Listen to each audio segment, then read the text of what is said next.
reminding you this President's Day to pick up several hundred copies of his 2014 bestseller, President Me. Adam Carolla. Yeah, get it on. Got to get on. The choice are going to mandate you get it on. Thanks for tuning in. We love that about you. And back by popular demand, Dave Dameshek. Yeah! With the deaf frat guy coming up. Good thing he's deck. deaf, because he would be very offended by Dameshek getting billing over himself. Oh, yeah, we won't tell him that. Good. He's going to do a round of JV or all balls, which is the game that's sweeping the nation.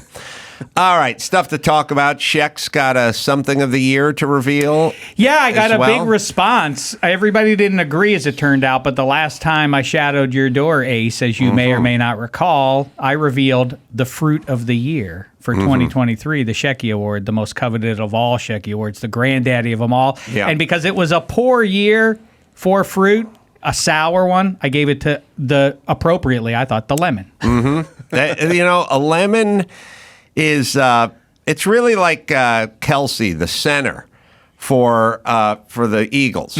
Overlooked. His brother gets all the love and all the attention and all the celebrations in the end zone. But, on an average game, touches the ball 7 times. His brother handles the snaps. And by the way, they don't float back; they fire back. He's I know blocking, you appreciate he's his calling work. blocking schemes. He's doing the day in and day out work every single day as the head of that line, and the tush push and everything else. But yet, all the love and attention goes to his brother. But I feel that way about the lemon. Everyone is so caught up in the melons and in the nectarines and everything else, but it's that lemon. It's an essential food stuff. Look at what it does for seafood. It's used for cleaning. Try and take a guava. And take a persimmon and clean with it. Doesn't work. Fucking mess. Yeah, absolutely. It'll be worse than if you've never picked up that persimmon. The pomegranate's little seeds will actually destroy things. They'll have an attitude about it. How dare you try to use us? You throw a pomegranate at a white linen sofa, you have to throw the sofa out.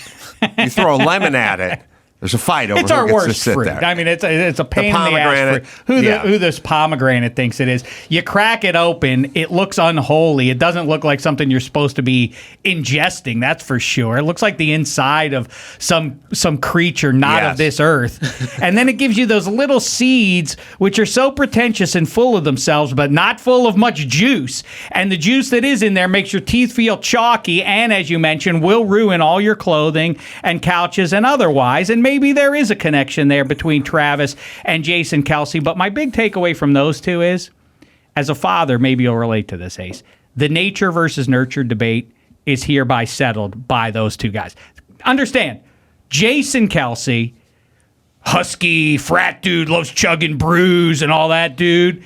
And then Travis Kelce, diamond stud earring, goatee in 2024. Right. Like, yo. Right. You're from the same parents, the same house. How's that possible? You don't seem like you know each other. Agreed.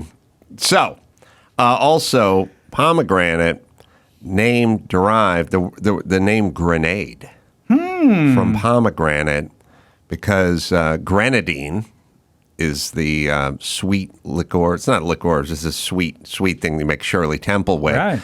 Grenadier was the name of the guys who threw the grenades way back, like medieval days and stuff. So just one more reason to dislike pomegranates. I don't want to include myself in your group, but the information that we do carry around in our brain collectively, yes, I'll stack up with any of these people who think they know things that are important for life. We know I what's can fill in a lot of the cracks that maybe you don't have there. Maybe there'd be a lot of overlap on the Venn diagram, but that's information. Well, how are you going forward with your life without knowing that? Many a person is, sadly. I will, so I have thoughts, sports thoughts. First off, the All-Star Weekend three-point contest. I was watching the playoffs. They had a 4-person playoff, and I was watching. We're getting a little nuts with the picture-in-picture. I actually just filmed my TV set because I wasn't sure if we could find it. But what I'm saying is I get, so Chris was saying, well, it's kind of like what the Manning brothers do. They watch the game and then they talk about the game, which over the game, over the image of the game. That's fine. There's a place for it, but I'm watching the game. That's sort of enough. We have all the scrolls and the crawls, and the screens are broken up into a mosaic now and bunches of talking heads. But this one took the cake. It's right when Trae Young is going to go out there. He's got 30 seconds to see what he can do. There's a 4-way tie. He's got 30 seconds. He's up first. Right? They do a countdown, 5, 4, 3, 2, 1. Right when they get to 1, they cut away for an inane interview. And I'm like, I can watch Trae for 30 seconds. I mean, arguably, there's not a lot more exciting than 30 seconds of a guy trying to drain threes as fast as he can with the money ball and everything else. But here's the interview. They cut away to right at the beginning. And we got to turn it up because I just did it from my TV set. So now it looks like I hear that Jazzy's got more interviews. Jazzy's got an interview. So Jazzy, take it away. 3, 2. Hey y'all, it's me Jazzy again, and I'm here with one another in Florida. What's going on? How you doing today? I'm great. How you doing, girl? I'm doing great. Thank you so much for asking. All right, first of all, I gotta say that you look stunning today. Trae's draining threes. We're listening to someone named Jazzy talk to someone I've never seen before in my life. 3 extra seconds that you need on the road to the All-Star game. She can't hear her. That you need when you're on the road to go to the All-Star game. I still don't know what you're saying. I don't know what you're saying. When you're on the road. Yep. Trae's done with his threes.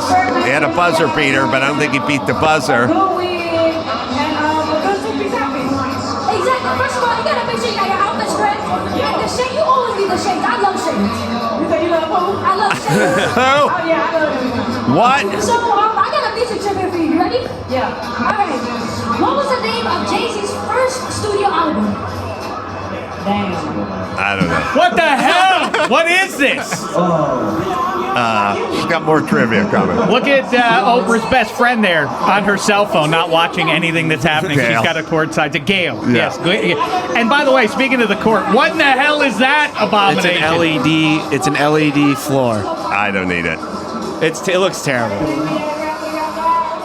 They can make it look like hardwood, Oh. but it still doesn't really look right, and the lighting's all weird. Like cameras can't do it. She's interviewing a woman. I have no idea. The woman can't hear her. She doesn't know what she's talking about. She has no answers to her trivia questions. All right, you can stop it. It's something that overall, for the listener, it's not an exaggeration to say it's not unwatchable, but it is legitimately, you do have to kind of winch your eyes to be able to stare at the screen for very long because it is fluorescent green. Yes. Like the thing that flies into Too Bill much. Murray and It's just, Ghostbusters. but it would land in the same topic, which is we don't need to be overwhelmed with stimulation. There's a guy shooting threes.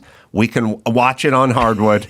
It worked for Michael Jordan and Larry Bird, and we can watch and then enjoy. And you can make comments about it, but we don't need 15 things going on at once. I mean, things in this world get outmoded for a number of reasons, and we can debate them, but who gives a crap? All-star games are not necessary or essential enough that we must debate how to keep them going. But if we insist that we have these events as moneymaker ventures for the leagues, let's start with the NBA one. Nobody cares about any of the events that happen. I agree with you. The three-point shooting contest is the most compelling thing that happens in NBA weekend. Who cares about the dunk contest at this point, all the rest of it? Let's replace all of it with a one-on-one tournament. You want these people to care. Wow. You want people to care. Yeah.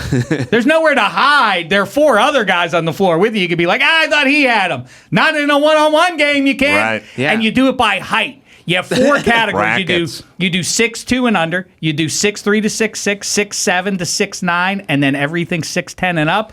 Yeah. Oh, it would be I love it. splendid. It would be like the fight nights, like different categories. And then at the end, you do like, okay, the 4 champions from the 4 categories will play each other to settle all hash. Then the NFL, instead of the dumb Pro Bowl whatever games, we replace that with the Loser Bowl. The 2 worst teams play each other for the first overall pick in the next draft. Yes. Then, NHL All-Star Game. We don't need whatever pap that's turned into with no one trying to stop each other. Instead, 3-on-3, very exciting, and kegs on the ice. And every goal you score, the other team has to drink a beer.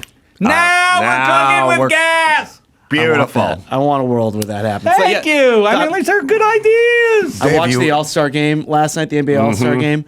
The West, they went back to West and East, West versus East. West scored 186. Yeah. They lost to the East. He scored 211. 211.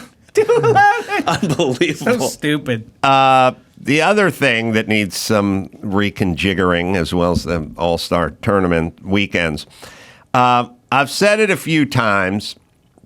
I actually wrote it down somewhere, but that's on another piece of paper. But we'll show the screen grab. So I was driving on Saturday, and I was driving Saturday from Glendale, kind of La Cañada area, and I got to go back to Malibu. So it's a long slog, but it's a Saturday, and I know it's about a 50-minute drive. But I hit the Waze just to check what they're going to tell me to do. And the Waze, this is the second one. I need the first one. All right, so I can show you. I wrote it. Someone grabbed my piece of paper from the other table because I had to write it down. So the Waze originally says, and you can go back one, it says take Glendale Boulevard. I'm on the 2. Now, look, for those of you who don't know the area, it doesn't matter. I'm on a freeway. I want to take a freeway to a freeway to a freeway to PCH Highway to home. But it says get off on Glendale Boulevard. Then it says then go right on Bellevue. Then go right on North Bonnie. And then go right on West Temple Street. And then go to Alvarado. And then get back onto the 101 freeway and take that to the 110. And then take the 110 to the 10 and take the 10. And I'm like, first off, Temple Street and Bonnie and Alvarado, those are homeless encampments. There's gangbangers in that neighborhood. I don't know if it could be Bonfire of the Vanities type of situation. I may never make it out alive. But so some of them might even have left turn arrows. Right. So what I do is I switch to the Waze alternate setting. Like, what's another way I can go? And thanks. And when I look at the alternate way, in order for me just to take freeway to freeway to freeway, it's 1 minute difference. So it's from Glendale to Malibu, it's going to take me an extra minute, but I can stay on a freeway versus driving through people's yards in South Central and Compton, right? Shouldn't they make some room for that? Like, shouldn't there be a 5-minute marker that says, look, it's technically faster to get off here and drive through Tommy Lasorda Boulevard, off Stadium Way, turn right on Steve Yeager Drive, and then go through Damnation Alley and get back on the freeway once you've driven through the homeless encampment, but you're only saving 51 seconds. Or you can sit up on this freeway high and dry, and you'll be fine. Why isn't there an Adam Carolla driving app? There should be. There really should be. Like, you can do this, but it's going to be a pain in the ass. So just do that. Just trust me. You don't want to mess. That should be it. If you switch to the other one that had driving time, it was literally like 1 hour versus 1 hour and 1 minute or whatever it was. And by the way, if you want to go in the diamond lane, then it would be an hour. That's just what I'm saying is there's no difference versus never getting off the freeway versus getting off the freeway and driving down a labyrinth of side streets. I'm just saying, most people would go, I'll arrive a minute later, but I'll be intact. There are people who this speaks to. They love the idea of saving a minute, and they'll go through all the hoops and everything to do it, but not normal people, and you're normal people in this case, Adam. Well, also, you have to factor in getting carjacked. That could take a while.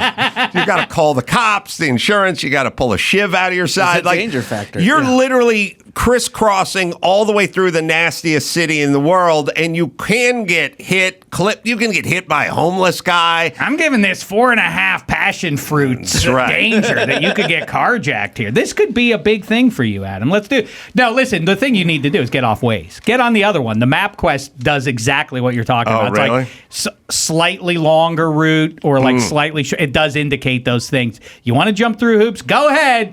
You're only going to, it basically will say, like, you're going to save a couple of minutes doing this. The other thing I wanted to talk to you about, Shek, that I think you're going to have definite thoughts about. I can't find it. I wrote down all the streets, but it doesn't matter. You get the point. I was looking at the Oscar stuff, and I was researching it a little, trying to write a couple of jokes for the Oscars, and I came upon the category. Just for your own pleasure? You just like, it's Oscar season. It's Oscar season. Ace Man, that's where the man in the mirror shines. I'm going to write myself some jokes about these movies. Best costume design. The word, now you have to think, the word design is in there. It's not just best costume. It's best costume design, right? I was like, all right. And you think, who's going to win or what's that entail? And so I started looking at the movies that were nominated. You got Oppenheimer. You got Killers of the Flower Moon. You've got whatever that crazy one is with, what's her name? Oh, we have it written down somewhere. Yeah. Oh, I got it written down. Sorry. You got Napoleon. You got Barbie. You got Oppenheimer. You got Poor Things. That's the crazy one. And then you got Killer of the Flower Moon. All right. So I started thinking about it. Oppenheimer. Aren't those just outfits that your grandparents wore? Yeah. You know what I mean? Like, look at any Major League Baseball stadium from 1941. Whatever they're wearing, go wear that. Put everyone in that. You don't have to sew new shit. It's out there. Yes. There were documentarians taking still shots during WW2 and the events around it. So, Skinny ties. Just look at those. There's your design.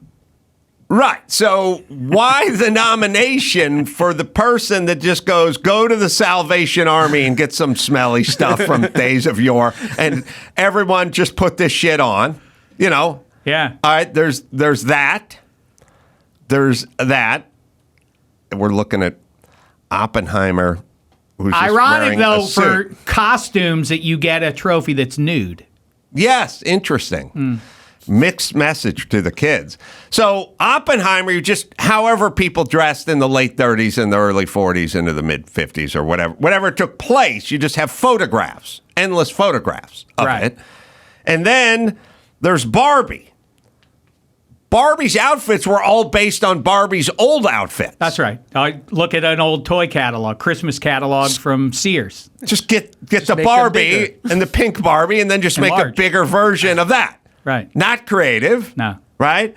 Then you got Killers of the Flower Moon. Same thing. How do people dress in the Dust Bowl? Well, that's how they dressed. They wore belts and shoes and slacks. Okay. What kind of hats? I don't know. Find a picture from 1931. That's a hat. Go to any hipster hat store on Melrose, and it'll be festooned with those hats, right? Right. What's the design part? Maybe instead of an acceptance speech, it should be a Q&A, and Adam Carolla, maybe you're the guy with the Q's. Yes. Like, what went into this design? Was it finding an encyclopedia and opening it to the right page? Right. Even Napoleon. There's many a painting of Napoleon. You just get the same jacket. I mean, you didn't design anything. You made Napoleon. You can't take Napoleon and put him in a Nehru jacket. We'd get confused. You didn't design. Now, Poor Things, they design shit. But that's only one of the 5 categories. Napoleon, Barbie, Oppenheimer, Killers of Flower Moon. That's just old shit. It's around. Right. I don't think you had to sew anything. I think you just go get it. Napoleon's Taylor should win the award posthumously. Well, okay. Interesting. The Godfather took place in 1942. So all you have to do is go raid the Godfather locker, and you can do Oppenheimer. Just how everyone dressed. You can it's there. There's no design involved with this at all. Fascinating. Yeah. I get stuff where you're doing crazy, outlandish, futuristic. Oh, here's what a space person would look like in 40 years, or here's what here's the design of here's what an American astronaut would look like in the year 2055. Like, okay, that's design. This is just old people from olden times, and there's 1,000 photographs of all of them. Yeah, best there's no adapted design. costume design. Nothing. Yeah, there's nothing. You get nothing. You deserve nothing. By the way, you probably farmed all the shit out. You got some gay assistant, and you're like, go down to the place and just go get a shitload of brown slacks and belts and we'll wear too high. That's it. You did nothing. Yeah, I bought out the recycled clothing store around the corner from us. Do I get the Academy Award now? Yeah. Yeah, so Poor Things should win for that. Right. Are we into our Oscars discussion now? Are we in our movie I think so. season window? Because I can give out an award around a movie if you want me to. Okay. Well, we got that. Would you like me to do that, Adam? Yeah, I can buy you time if Okay, you no, want. please go. No, I'm ready to go on this. Oh, you ready to go? You know All right, what? well, keep Also, going. Godfather's been on quite a bit, and I don't want to get into it if you haven't been watching it lately, Ace. But it's been on the pay cables a ton lately. Have you indulged it No, in the last couple of months? It's been a minute. Go check it out. It's pretty wild. I'm open to like watching movies. For me is a passive experience. I don't try to figure out what the big surprise is or what the whodunit is. Like, just tell me what it is. I'm here to enjoy your thoughts. It's the same thing as Blue Man Group. You ever go to Blue Man Group when that was popular, and then they threatened to pull you out of the crowd? Like, no, I'm not here to be in the show unless you're paying me to be in the show. I'm paying you for you to perform and give me joy. Now, Godfather, I don't want to overthink it, but Connie's husband is a master criminal who sets up the whole thing, Sonny getting shot at the causeway. It's all because his girlfriend calls the house and Connie answers the phone, thereby setting the sequence of events that leads Connie to calling Sonny to say, he just beat me up again. And then Sonny jumps into his car, and they know exactly that not just that he's going to come running, but the path he's going to take. He's going to drive on the causeway, and they can time it out so perfectly that they get a car directly in front of him at the toll booth. They're right. Oh, the car stalled out. Like, they knew to the second when Sonny Corleone was going to come rolling around that corner, and the guy in the toll booth. How did they get that one set up? He ducks down like he dropped change, and then the bullets start flying. He's unharmed, that guy, just by ducking down in the toll booth? Yeah. Boy, I know it's organized crime, but they're really organized. Yeah, they're really organized. They're like that Japanese lady who tells you to throw everything out. I mean, what the hell? This is why. But anyway, are you ready for an award right now? All right, here we go. Can I have some dramatic music, please, Dawson? Thank you. Here we go. A new Sheky award for this room. It is the movies that I saw this past year. Here we go. Ready?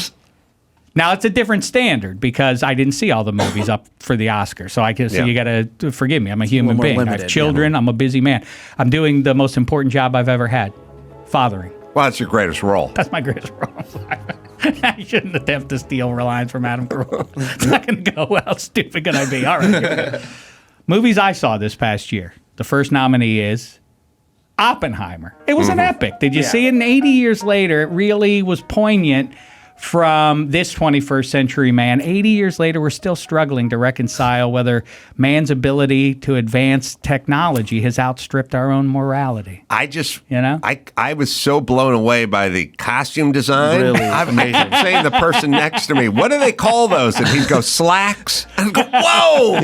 He was a pioneer and an innovator. A period appropriate hat. And you had to forge that with your own hands? No, we got it at the store. We got it at the used. Yeah, I told my gay assistant, get a few. Get a hero hat. Next movie, Barbie.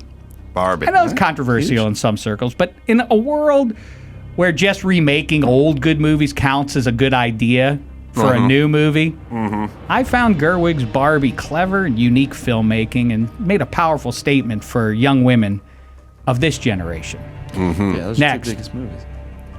The first 45 minutes of Killers of the Flower Moon. I'm like I said already, I'm busy, but I like what I'm seeing so far. I remember watching that saying, what do they call, what's De Niro wearing? And the guy went, slacks. And I went, oh man, he stole Oppenheimer's pants. Is it the same guy? They were like, no, those are different pants. And I was like, well, they had the same designer? And they're like, no, everyone wore pants. I was blown away. And I had the hat too. He had like a fedora. It was the same hat. A tie. It was very much like a modern tie, but it looked like it was from another Older, time. yeah. Right. Yeah. Right. Yeah. Both movies. So the first Christopher 45. Christopher Nolan. You like the first 45, but the next 7 next hours nominee. you didn't like? Children of Men. Children of Men. Yeah, Children of Wait, Men. isn't that an old one? It is. These are just movies I saw randomly. in the past Okay. year. These are just movies that I heard that was a good movie. It was it was excellent. I dare say it was better than any of the movies I just said in front of that one. I mean, I'll put an asterisk next to Killers of the Flower Moon because I haven't seen it to completion yet. So how could I rightly say? Did everyone see Killers of the Flower Moon and see the whole thing? No.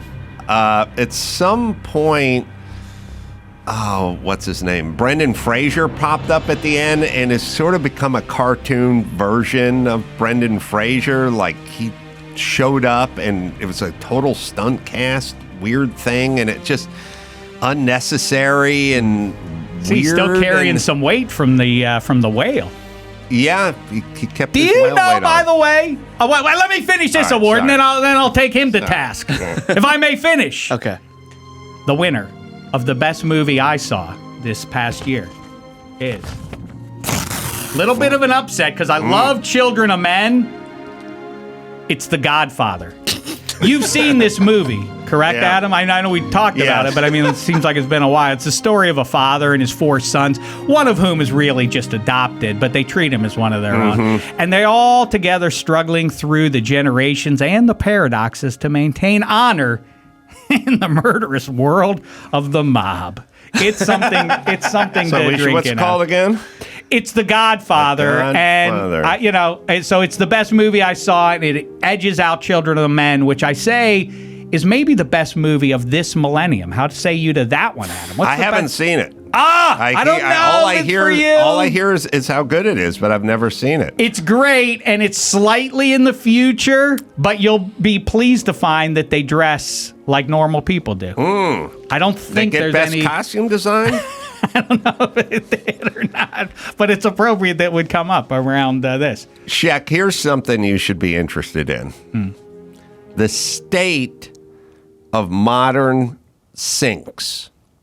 Sinks. I watch a lot of HGTV and the Okay. other channel too. I can't remember the name. Magnolia channel. Yeah, they came out about 20 years ago. All the rage became the farmer's sink. I was just going to say that's the one. Everybody swoons for it. Now, when I was a kid, a sink had a rake on it. It was a bowl. It went down, and then it went into a drain. And whatever it is you were doing in that sink would slide right down the side of that thing and go right down the drain. Now, modern sinks, as I live in a condo with one of these, it's all about the form, but it's not about the function. Big and broad, with the drain running along the back, like an invisible drain running along the back. Just see if you go to a high-end restaurant or something. There's no big hole in the middle. It's like along the back. And the bottom is flat.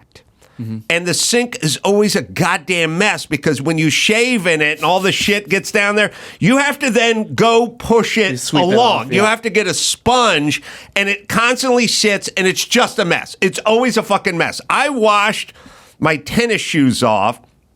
I went hiking. I got some mud on them or whatever. I went down to the downstairs bathroom. I rinsed off the soles. I got the dirt out of there and I dried them off. I came back, all the dirt was just sitting in the sink. Then I wet it, I tried to move it along, push it down. Nope, but it's like literally there is no rake. Right. It's like a flat roof. They came up with flat roofs and everyone went, oh, what a breakthrough. All they do is leak. They need a pitch on them. Sinks need a pitch. They need a place for the shit to go. My sink, I have these, they look beautiful. They're aesthetically really cool, but it's not like you've ever been in front of a sink going, where am I going to set my beer? Oh, I know. I'll put it in the sink. Now, my mom's sink, it would have fallen over, but now I can set it down. You don't need flat on the bottom. We need rake. We need heavy rakeage on the bottom of these fucking sinks. We don't have them. All the modern ones look fantastic. The farmer sink started that way. Big, flat. On the bottom, I'm in front of all the modern stuff, all the cool stuff, all the high ends. It's flat.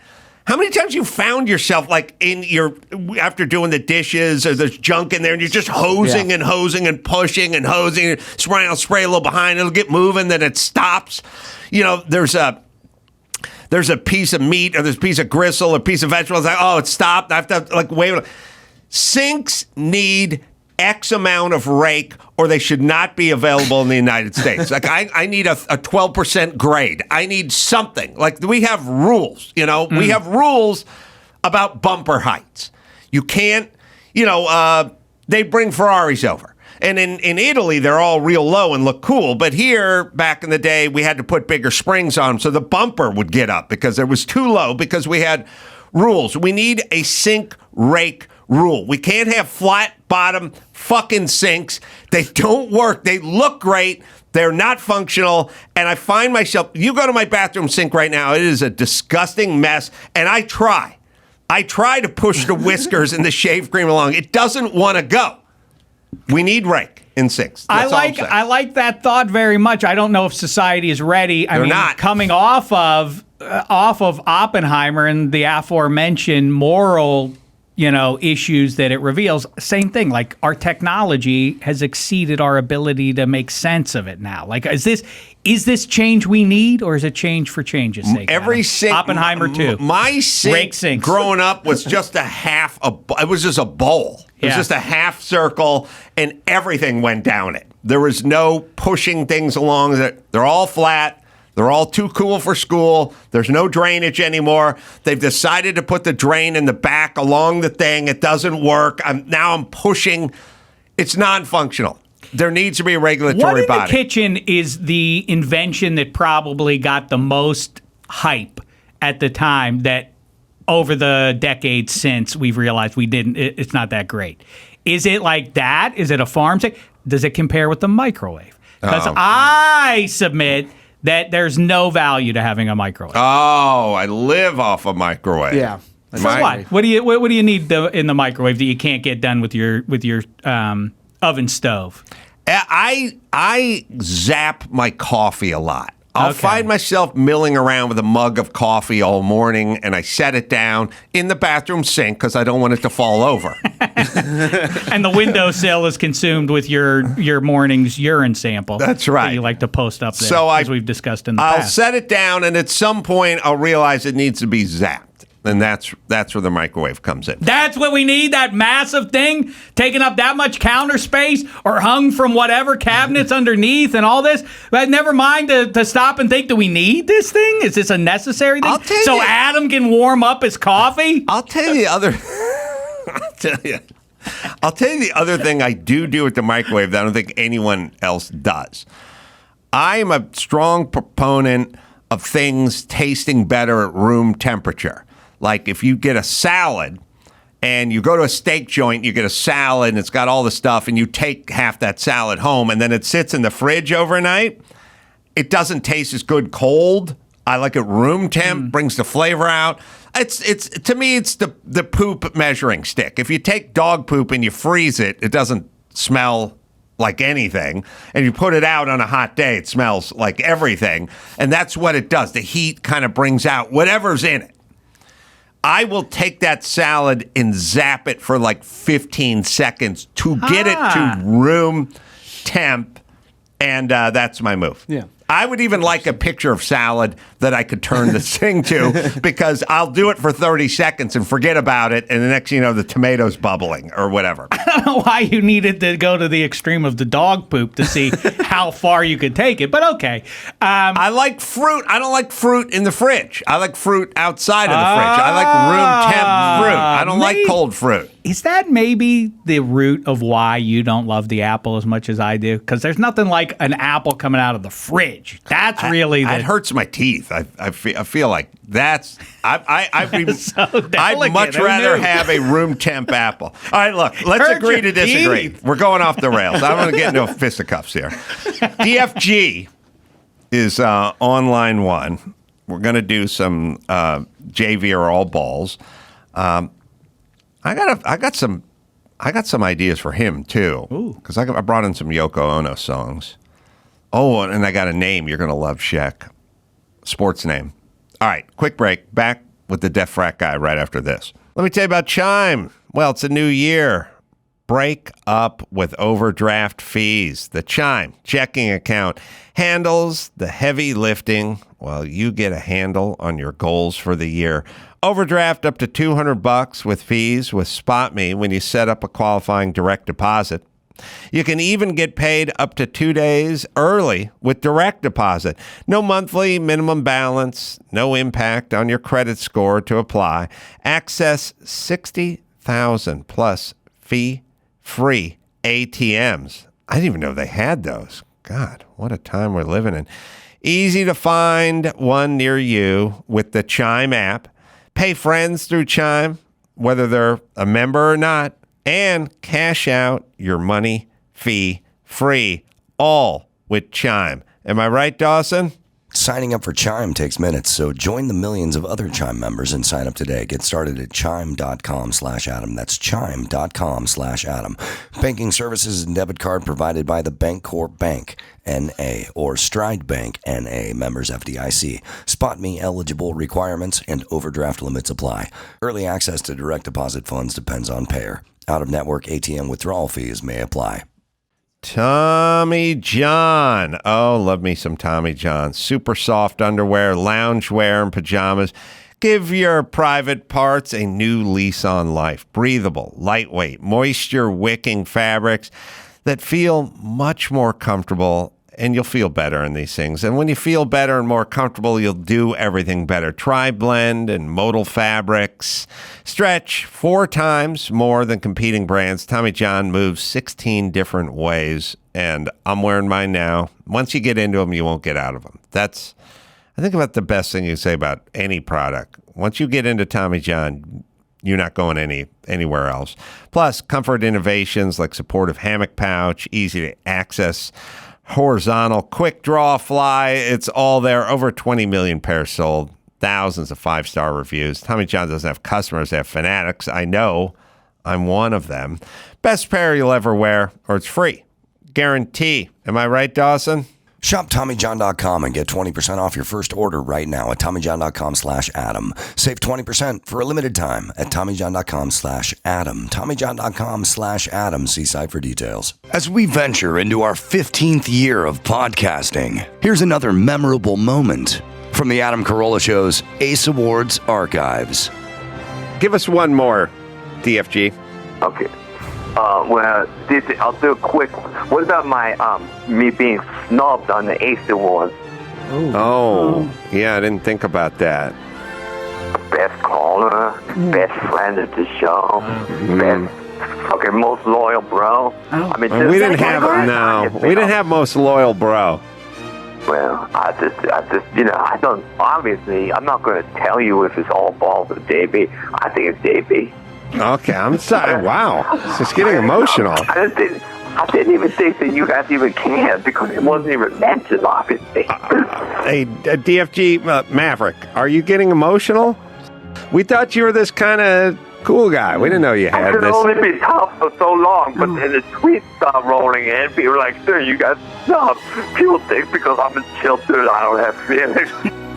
Now, for some new memorable moments, let's get back to the Adam Carolla Show. DFG, Shek is here. We got JV Earl balls to play. I want to ask you a question first, and I'll open it up to Shek, too. We all remember... that's a food.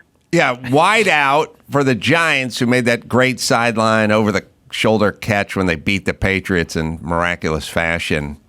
Sometimes when I'm down and I'm feeling blue, I just think of myself. I just think that Eli Manning beat Tom Brady 2 times in the Super Bowl. Twice. The only 2 times he's faced him. And they're both the craziest wins ever. But the guy who caught that ball was Mario Manningham. Right. Which is a great name, Manningham. Yeah. You know. But I was looking him up, and his middle name is Kashmir. Ooh. Mario Kashmir Manningham.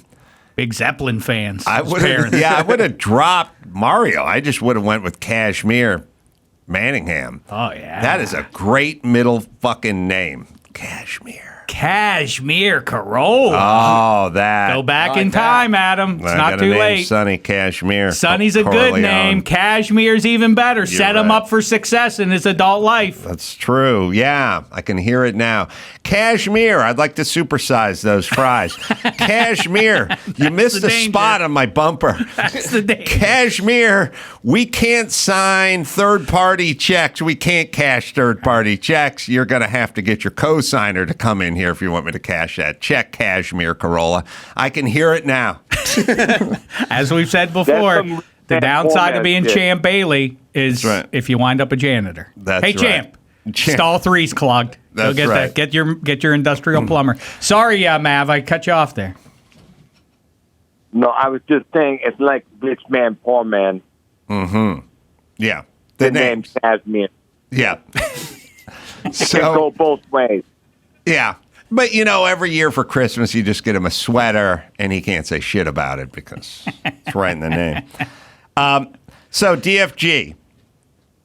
Oh, shit. I have some important breaking news. The famous restaurant Pomegranate in Pittsburgh, Pennsylvania is burned to the ground. Everything is destroyed. Oh, no. What? No, all of them at one time? Fire crews are on the scene now. It's a total loss. Oh, my God. I'm heartbroken. At least if I'm counting my blessings, I'm glad to hear it from a friend like you, Matt. You know, You aren't watching the TV news coverage? Yeah. I didn't see it. Yeah, it didn't. in studio. We're dealing with a storm situation here. Can I say this about firemen? I know everyone loves firemen. But let me just say this about firemen. Finally, somebody's going to attack firemen. Every time I hear about the story about what happened, they always go, well, the fire in the unit next to ours started and they put it out. And then you go, oh, did you guys lose anything in the fire? And they go, no, we didn't lose anything in the fire, but the water damage destroyed our business. And it's like every third fire I hear about, so it's like, well, the fire wasn't that bad, but the water ruined it. Now the building's condemned. And it's like, firemen, how much good are you doing if what you do causes the lion's share of the fucking damage? Because it's all water damage. And I get they got to put it out with something. But if the thing you're doing is, you know, I don't think surgeons work this way. Like, my spine was okay, and then he showed up. And now I'm fucked. I'm in a wheelchair. Like, it's all water damage. I had a fire when I worked. Oh, man. You want old blue-collar days. When I worked with Tom Johnson in an industrial park in Chatsworth, he had a guy next to him was a cabinet maker who was like literally had the Steve Garvey forearms, just a huge hairy forearms, and always had a cigarette and a chiseled jaw and stuff. He was just dude, you know, and he built, Baldwin was his name. He built cabinets, and he got in a blowout with his old lady, just perfect. Went to go sleep in his cabinet shop in some little trailer thing that was inside the cabinet shop in the back. Probably had a few pops, passed out smoking. Place caught on fire. Fire department showed up and blew out Tom Johnson's roller door. They hit the wrong unit, blew out the skylights, They missed the unit. They blew out his unit. They blow out every unit around the shit that's How hard on is it to fire. figure out which one has the fire in it? I don't know, but I'm saying more. I would bet you if you talk to the underwriters laboratory, like if you talk to guys who do insurance and stuff, they would say much more damage is caused by water damage by fires being put out than caused by fires each year in America. I'm just saying, firemen, take a look in the mirror. I'd like to take them to task over the hat. It's something we've accepted as, well, that's what the fireman's hat looks like, but why? Why does it have that back brim to it? What value is it? Because they're spraying so much water everywhere that they have to get the water off the guy. I don't know. Those over the building, then the water damage. It's clearly just for show because the fireman's hat hasn't changed in 150 well, it's got years. that brim to it. It's a backwards hat, but it's a hard hat. To what end? Who are you trying to look cool for? What I'm saying is if you took a look at NFL helmets through the last 100 years, you'd see a crazy evolution. Yeah. And if you took a look at military or jet fighter pilots' helmets or something, this would be a crazy. Not the firemen. Not since 1871. They're the exact same helmet, which means if they don't evolve, they don't do anything. That's right. So they don't do anything. They're worthless, those people. Yes. All right. Hockey goalies went from no mask to a cheap mask to one with bar. Yeah. Meantime, firefighters, zero progress in 100 years. All right. Sorry, DFG. No, that type of dog with the spots, Dalmatians, they love firemen. They're always around their firehouses.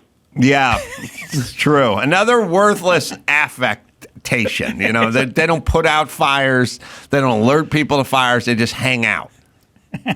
There's a lot of pomp and circumstance with firemen. That's all I'm saying. All right, DFG, should we play the game? Do we have an opening? Hell yeah. Welcome to... No, hold on, DFG. He can't hear it. All right. You don't really need a second floor at the firehouse. You could just come through a door from this other room into the room where the trucks are, right?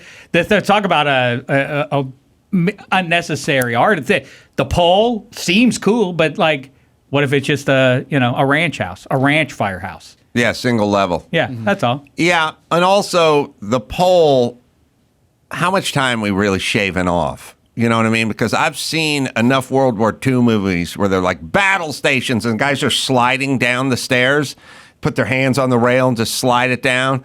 No one ever went, well, what happened to the battleship? It took too long for those guys to get downstairs. No, they slide down. They don't need the pole. Everybody is it's a sequence that Glenn finishes putting on his firefighting gear 2 seconds before, so that they all hit the pole at a coordinated time. Yeah. You would think it would stack up. Right. I'm just going to take the stairs. Right. I'll meet you down there. You think would happen with about half the house. Yeah, I agree. DFG.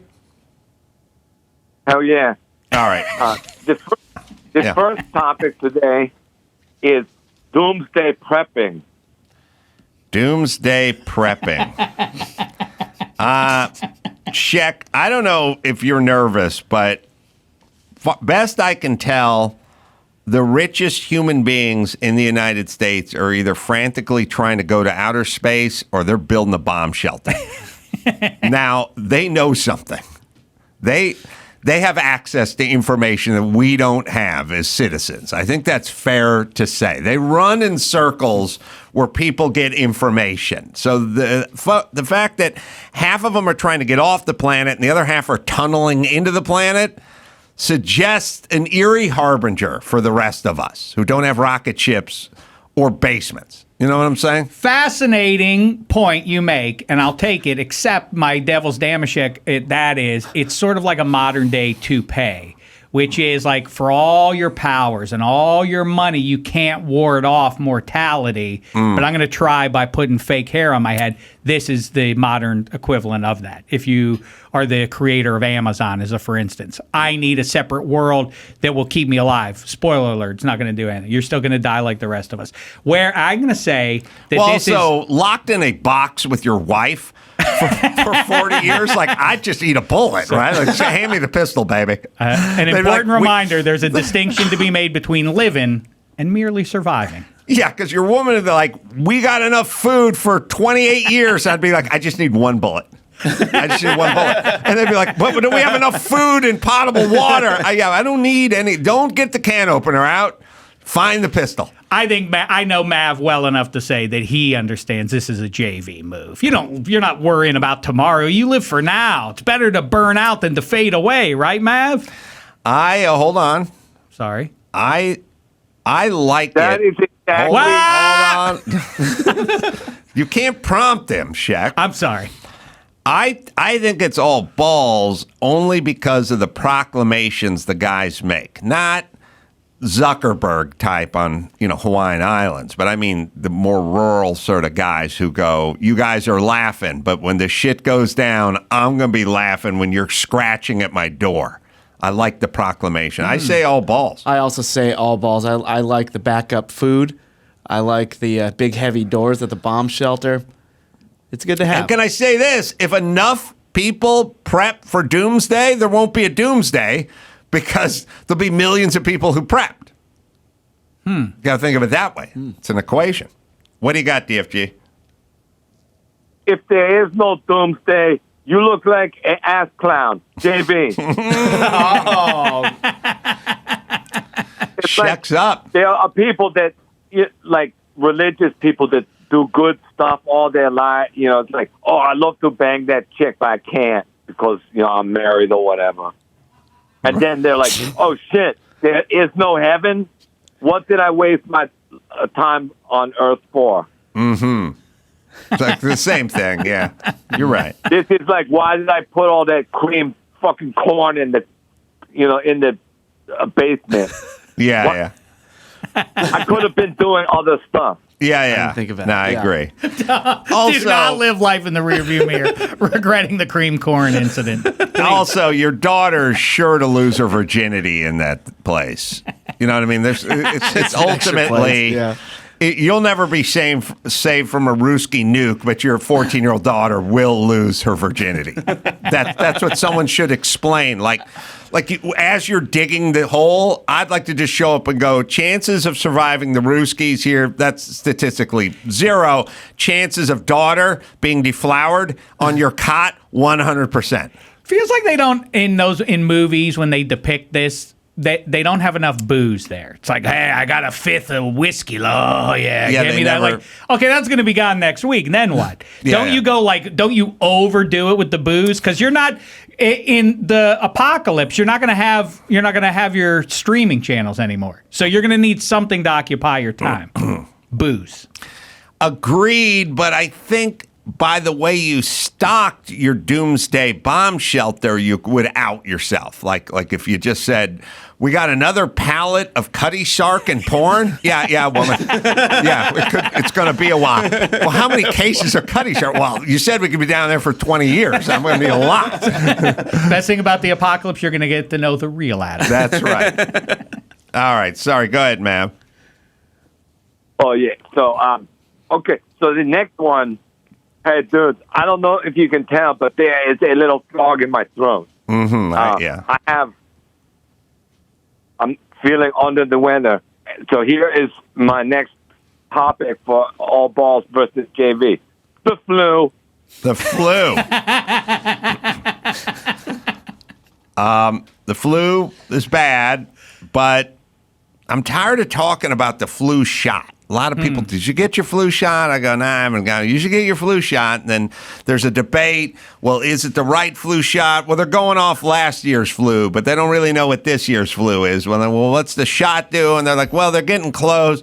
And then there's a lot of parameters. If you're this age or you have this situation, the flu is brutal. It doesn't hit all the time. I think Shek got hit with it pretty hard when we were in the Super Bowl.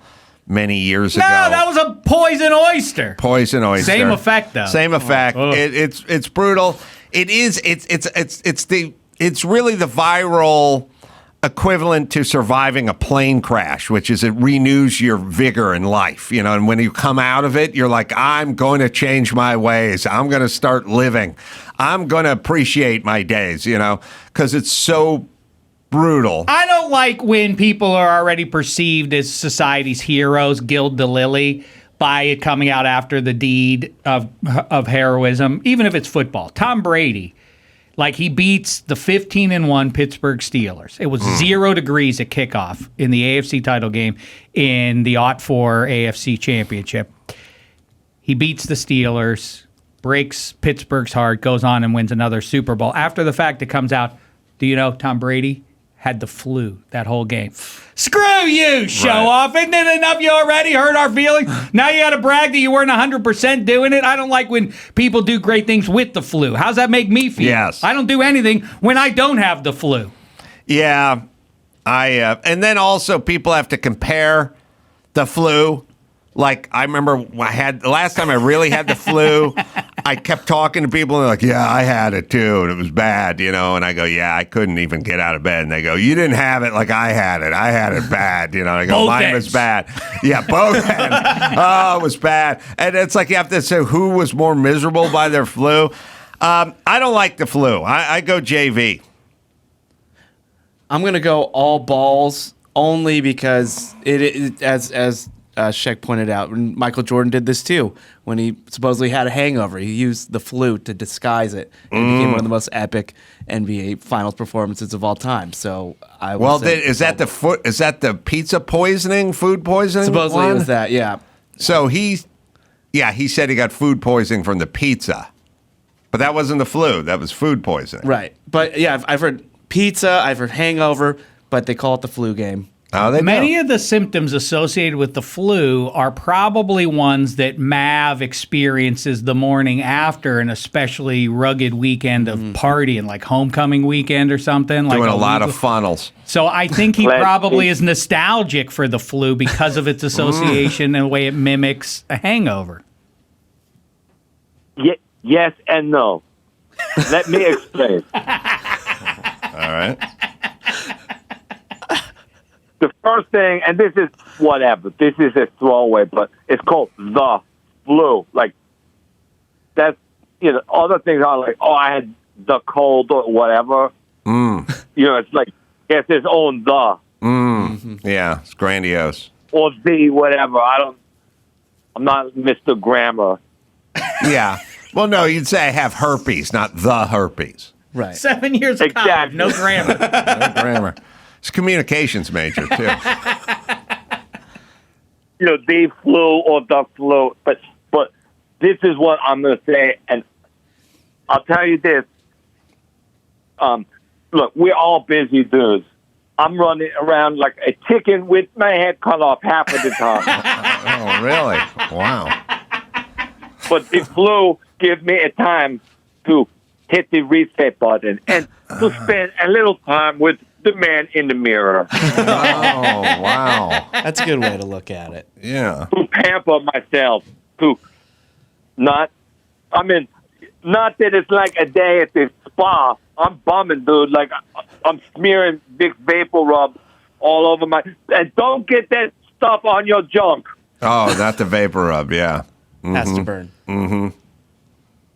But you have a little time where it's like, you know, you can be like, stop the world. I want to get off. Oh, right. So it creates, you have a very busy schedule and it's forced downtime. Exactly. You can't do anything. You're too bumming to even get out of bed. Yeah. And so you reflect. Well, or sleep, Yeah, right. or like chill. So JV are all balls. All balls, dude. Oh, Hell man. yeah. Oh, for 2. Shek, what do you got? Not one for him? Do you got? Are you 2-0? Yes, Dave is 2-0. I'm 2-0. I'm 0-2. He's good. All right, here we go. The next one should be a little easier. Microwave oven. Oh, Whoa! Wow! No, I'm just playing with you, bro. I heard You heard the show. Oh, I okay, heard okay. the show earlier. So, no, I'm just playing with you, dude. That was not even a topic. I didn't. But man. this one really is. Yeah. You got he us. This got one everybody really- in here.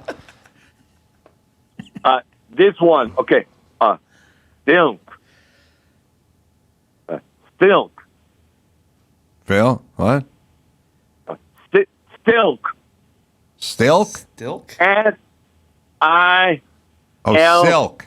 Hey, Oh, silk. they make, they make lingerie out of. Silk. All right. Yeah, All right. silk. First off, we have silk worms. You know what I mean? So it's probably worm goo. You know, it's worm jizz or worm shit. You know, if you think about it, silk worm. You know, we do certain stuff that, like how. You know, you got worms, which anyone who gets worms or their dogs have worms or something, it sounds like the worst thing ever. And then silk sounds like the best thing ever. And I would say the same with Jell-O. You know what I mean? They go, Jell-O. Jell-O's great. Every kid loves Jell-O. It's made with hooves. You know what I mean? You go, what? You know what I'm saying? So silk is the fabric version of Jell-O. It's the worst origin with the best outcome, right? I know it's been said many times. I think you got it right. I got it right. So, silk, I was thinking about silk the other day. It was very posh for a while in this nation's history. We left sheets alone my entire life, and then at some point we got into sheets. We got into silk sheets. We got into the weird cotton sheets that Oprah would be talking about. If I would have said to my dad, "Oh, listen, we're going sheet shopping. I need a thread count," he'd be like, "What the fuck are you talking about? You're not even getting out of the car. There's no thread count. There's no anything. There was a sheet. I didn't even know there was an upper sheet until I was 34 years old." Danny Two Sheets, who was called Danny Two Sheets by somebody in public the other day, so he told me, is only named Danny Two Sheets because as an adult and a homeowner, I did not know there was a second sheet that went on top. I thought rich people had sheets on the bottom, and I was like a sometime sheeter. If I pissed the bed or it got too bad, take it off, sleep on the raw mattress for a couple days, get it back out of the laundry, whatever it is. But at some point, we moved to silk sheets. And we thought silk sheets were luxurious. But they're really not. Like a sheet, it's like saying, wouldn't you be much more comfortable in the silk bathrobe? And it's like, no, I want a terry cloth bath. I want an all cottony thing. Wouldn't you like a silk towel? And you're like, no, I don't want I want a terry cloth. I want a cotton towel, right? But with sheets, we didn't do the math. And the thing about silk sheets, nothing stays on the bed. It's slippery as shit. I wish my sink had some of those properties. You put a pillow, you put a comforter on there, you roll over the thing, zoop, it just hightails it right off. Everything slides off. You think a silk pillowcase is good? It's not. Thing slides out from under you. It's not more comfortable. It's not luxurious. It looks good. It seems sexy, but it's a fucking hot mess and is not comfortable. Even on a lady, you don't like it. The silk nightie is cool, but she's not wearing it to be comfortable. She's wearing it to be sexy. If you combine that with a silk sheet, she's just slipping She off the slide. bed. You can't keep her on the bed. Did you have relations with Sally last night? No, she kept sliding off the bed. She slid right into the neighbor's arms. Now she had sex with him. She had sex with Gary. She slid right off the side of the bed. She was wearing silk pajamas. I was wearing my silk pajamas, so I tried to slide off her, but I hit the door. I couldn't make it out. Yeah, silk pajamas, not comfortable. Silk sheets, silk pillowcases, everything slides. No good. You know what? And you got to consider who's doing the asking here. What value does Mav have with silk in his life, other than the occasional touch of a woman? So I think you're on the right track here, Adam. Oh, but wait a minute. Hold on. There was an album by the great Boz Scaggs called Silk Degrees. Look that up.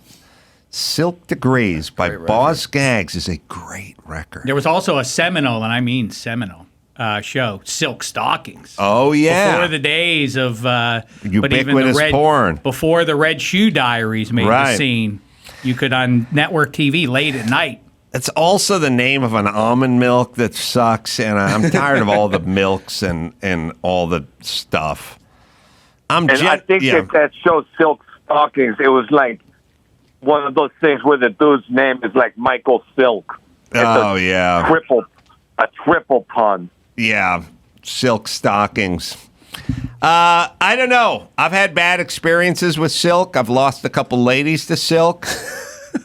Slid into the neighbors' welcome arms.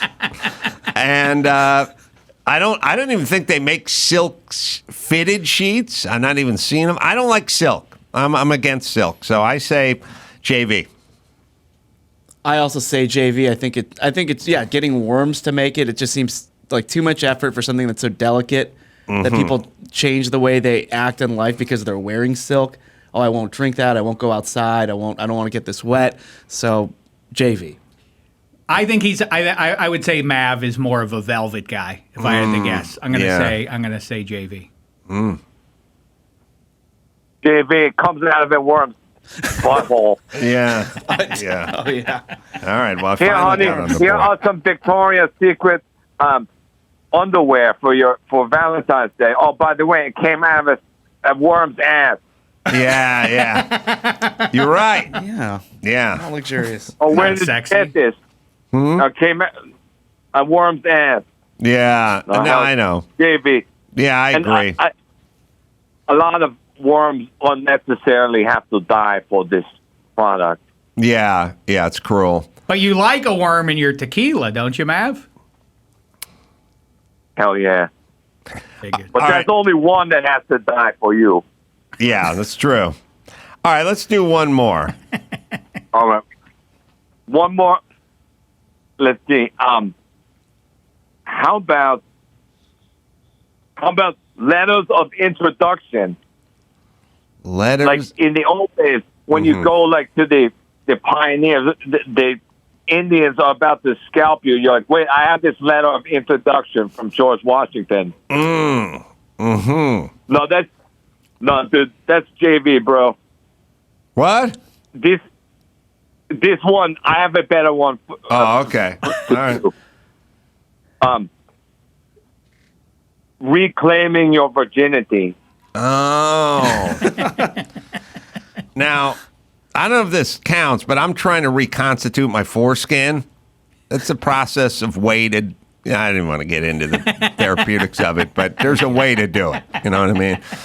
And I would argue if one could regrow their foreskin, then one could regrow their hymen.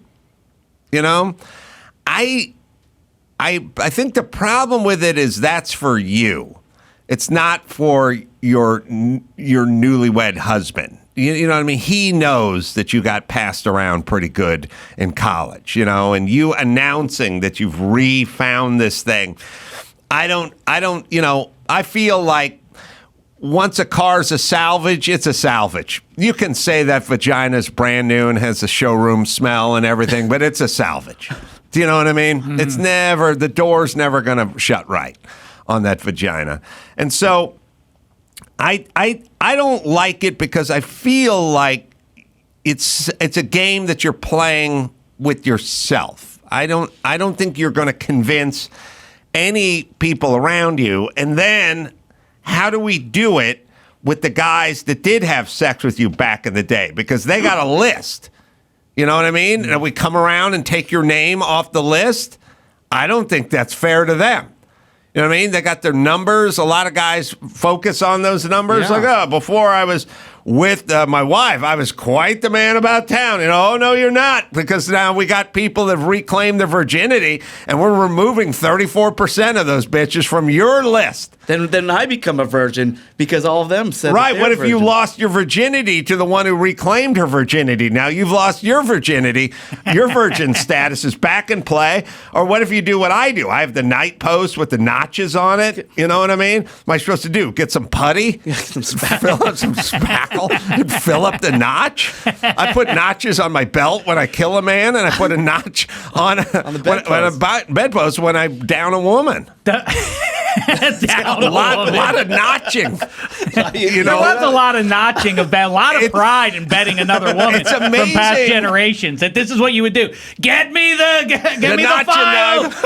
I had another one. It's amazing that beds didn't fall over and belts didn't fly off. Because once you've killed enough men and you put enough notches in your belt, you think it would fall off eventually. And good luck carving that in there if the sheets are silk. Like You you're slide trying to right put up. a knee on there, you're falling on your Stab face. yourself Gonna with the hurt notching yourself knife. as much as the bedpost. Yeah. I agree with what you're saying, Adam. It's the modern sports version of it is that guys do this all the time in free agency as they go off after the prime of their career and they play elsewhere. Tom Brady goes to Tampa Bay, but then he pretends, and the Patriots pretend like it never happened, and they're like, he's signing a one-day contract to retire as a Patriot for life. It's like, for who are you doing this? No one has forgotten. No one has amnesia. Tom knows he played for Tampa. You know he played with the fans. What are we? This ceremony? He's retiring for life. Right. He's not. You're not a virgin. The question is, Mav. Forgive me for. I'm not trying to embarrass you in a public space. You have had a woman before, haven't you?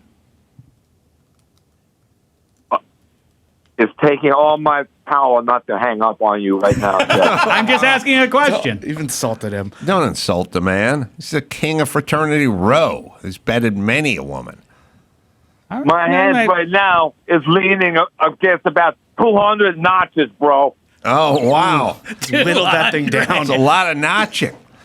All right, listen. We got to lock Why it did in. he have to do that? I think it's Jay. I'm not going to apologize for him, but I'm saying he won't be welcome in the studio after that comment. All right, I say yeah. JV. That's Can't the regrow least- the hymen. I know. I agree. It's not going to win me the game, but it's JV. JV. JV.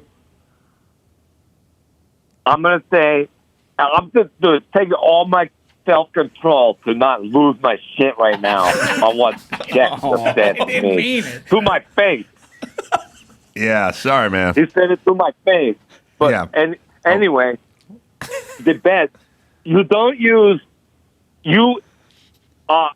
for the dude, after you are with the lady, you can be like, you're not using it to get the lady. Like, I'm a virgin, and you do it after. And you're like, by the way, I was a virgin. And they're like, no way.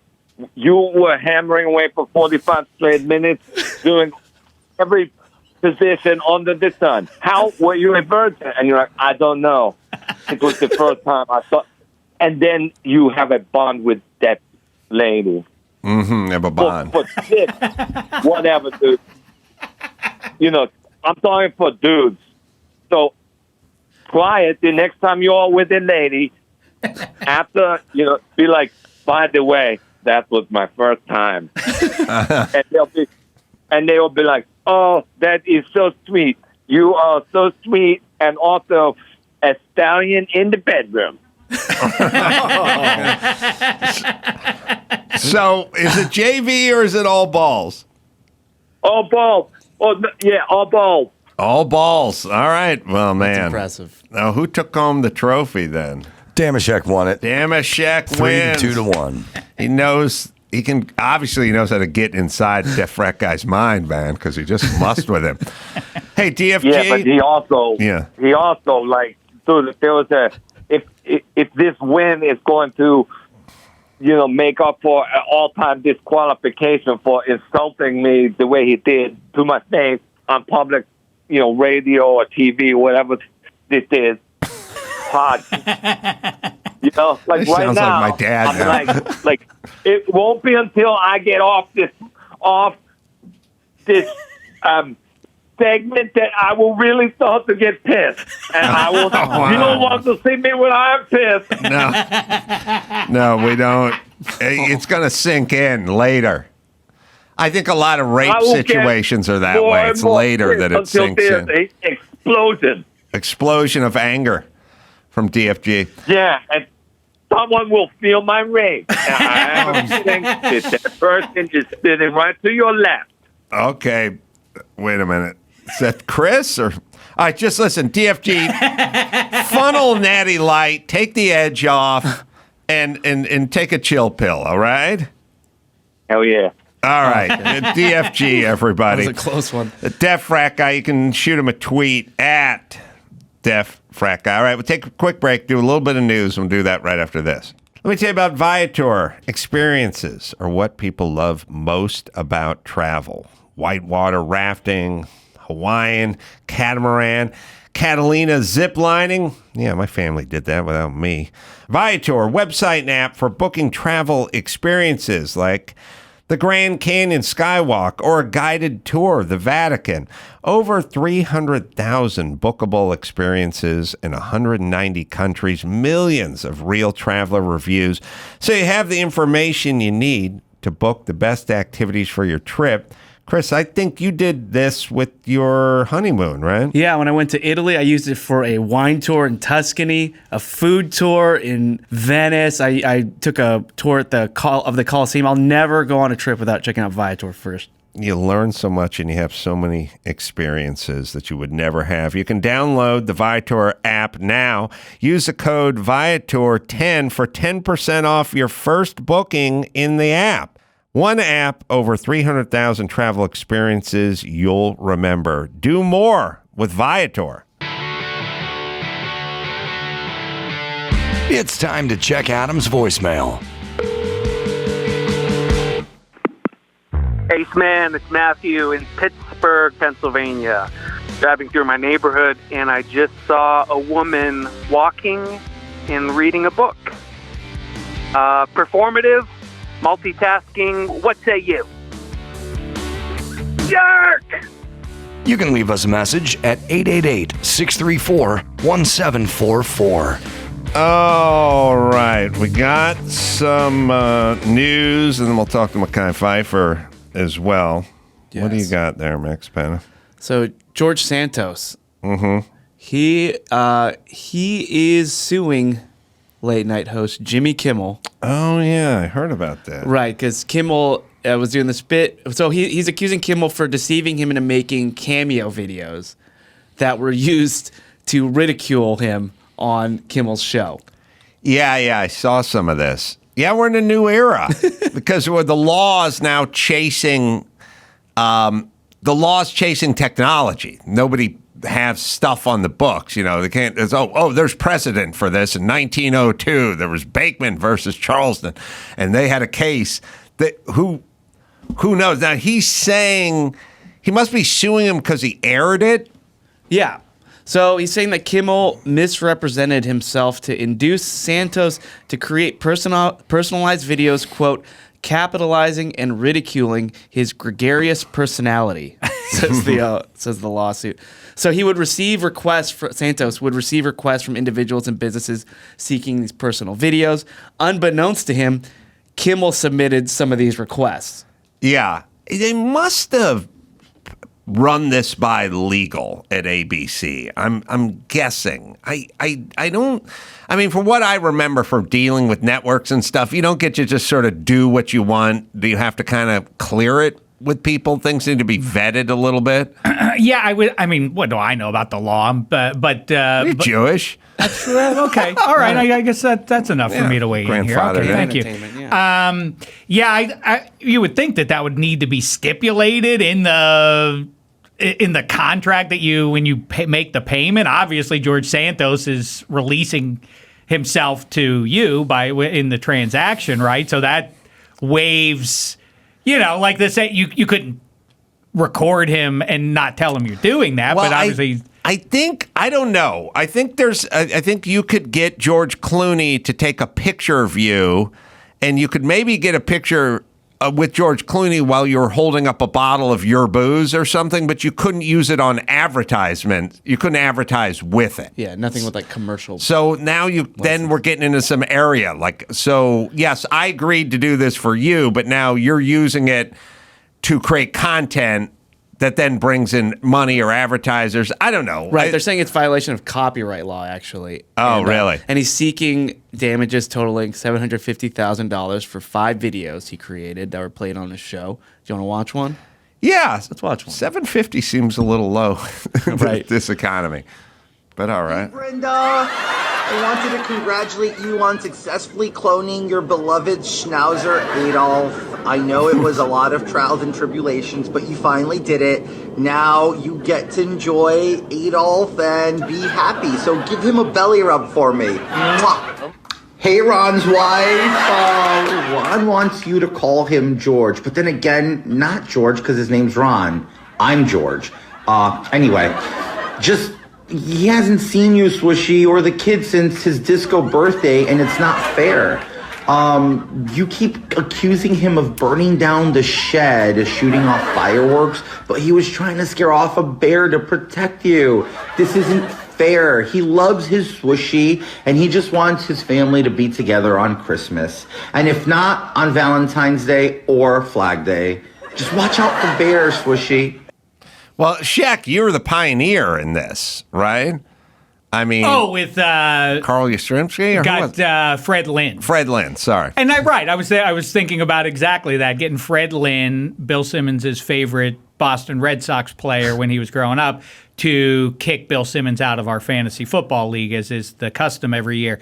But I'm just, this is foolishness from Santos. I mean, this is pap. This is hooey. This is applesauce. Well, So what? So what if you say the words? I'm sure he is able to say, I'm not obligated because you offer me whatever the listed amount to do one of these videos for you is, to do a cameo for you. But I don't have to say everything that you're telling me to say if I find it objectionable. By the time he does that and gives it back to him, it doesn't belong to you anymore. We paid you for it.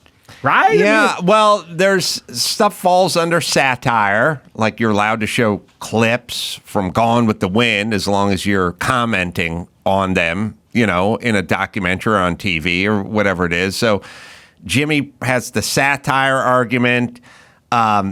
He has there's commercial gain from this that I didn't agree with. That's back to the George Clooney picture. I get that, but if you told George Clooney, hey, look, right here, George, say you love McDonald's Big Macs. That's up to him if he says it, and that's fine to use it is, right? but McDonald's couldn't use it. That's where, but I don't know. McDonald's couldn't use it, but if you did it and I got you on cell phone saying that, you can't tell me you're not allowed to show that anywhere. Because I asked you to say it, and we're engaging in this back and forth. I think it's fair that you could show it. I think it's to an individual or something. I think it's network is where it is. I don't know. Listen, I'm tired. I've been told 200,000 times, anyone could sue anyone. Shut up. I get it. Everyone can sue everyone over anything. I understand. Doesn't mean you should. Doesn't mean you final should. question is, who do you like better, Jimmy Kimmel or George Santos? Well, I'm writing for the Oscars now, and I'm also punching up some stuff Santos has. He's on the Toastmaster circuit, so I'm decided to bring a little levity to some of that stuff. Can get a little bit dry sometimes. So they're both kind of guys I'm working with, so I just sort of don't want to say. Shouldn't you get in touch with Jimmy and have him do a cameo for you under false pretenses? See how it feels. Yeah, I don't think it'll go anywhere. On the other hand, who the fuck knows? I don't. Look, everything is on the table. I mean, Trump just got sued for $355 million. I mean, it's just everything's just sort of on. We're living in a world where litigiously it's all on. It's not entirely without precedent, though. I mean, Borat movies are a good. Yeah, he gets sued. He got sued, but he didn't lose any of those, as far as I know. Correct? You can still see the movies. Well, it's also hard to tell who settles Okay. And Okay. if he settles, So there then could we be- wouldn't know Right. he lost. I don't know. There's too many fucking lawyers. Is what I've come down with. Yes. Yeah. Well, speaking of lawyers and Big Macs, so there is a guy who is suing McDonald's because they put cheese on his Big Mac and he can't have any dairy. He took a bite out of it, went into anaphylactic shock. They went to the hospital. Him and his girlfriend went to the hospital. They took an Uber because they thought the ambulance would take too long. Yeah. Well, let me speak as someone who's worked at McDonald's. I used to make the Big Macs. They would get grill orders like no secret sauce. When you're 16 and you have a 10-cent head and you're a D- student like I am, and you have a caulking gun filled with secret sauce, and all you do all day is look at buns and go, and at some point, 4 hours in, someone goes, no secret sauce, you can't stop. You hit it, and then what you do is you wipe it off. Every non-secret sauce Big Mac I had remnants of secret sauce. It was just, I took a playing card or spatula or something, just like scraped it off. That's number one. Number two, when I made those Big Macs, there's language, They go Big Macs, and then you'd go cheese count on Macs, please. And then they'd go cheese 3, please. And then you'd go burgers up wrap, please, which meant I made 10 Big Macs, and you gave me a cheese count in front of how many needed the cheese, and you said 8 of them or 6 of them or whatever. And that's the number I put on. And then you put them on. They don't have a special wrapper for non-cheese versus cheese. They're all just on a tray. You have some pothead in front and some dingbat in back. Everyone's on auto drive. Everyone's just sitting there staring at the clock, cheese, whatever. You could easily get the wrong burger at any McDonald's at any time because you have a bunch of brain dead teenagers or people that don't speak English. Essentially, it's either English speaking dumbos or Hispanic speaking smart people, but that ain't their first language, English. This has to happen all the time. If you're going to go into anaphylactic shock because, if I said, well, I like a Caesar salad, but if I eat a crouton, I'm going into shock. Well, I wouldn't order Caesar salad, or I would thoroughly check the Caesar salad because there's an idiot in the back who doesn't speak English who just puts croutons on Caesar salad. And yes, we all know this discussion of saying people no or extra this or none. You go to the Starbucks, you go, iced coffee, light ice, yeah, okay, bonk, right in, whole cup full ice, and you're going, light ice, and they're, oh yeah, I mean, they forget shit 40 seconds later because it's a dumb job and you're on autopilot and you have to keep just moving. This is on him. Also, I don't think that cheese has any cheese in it. I feel like it's all canola oil and orange dye number 7. I don't trust this guy. You would have to peek.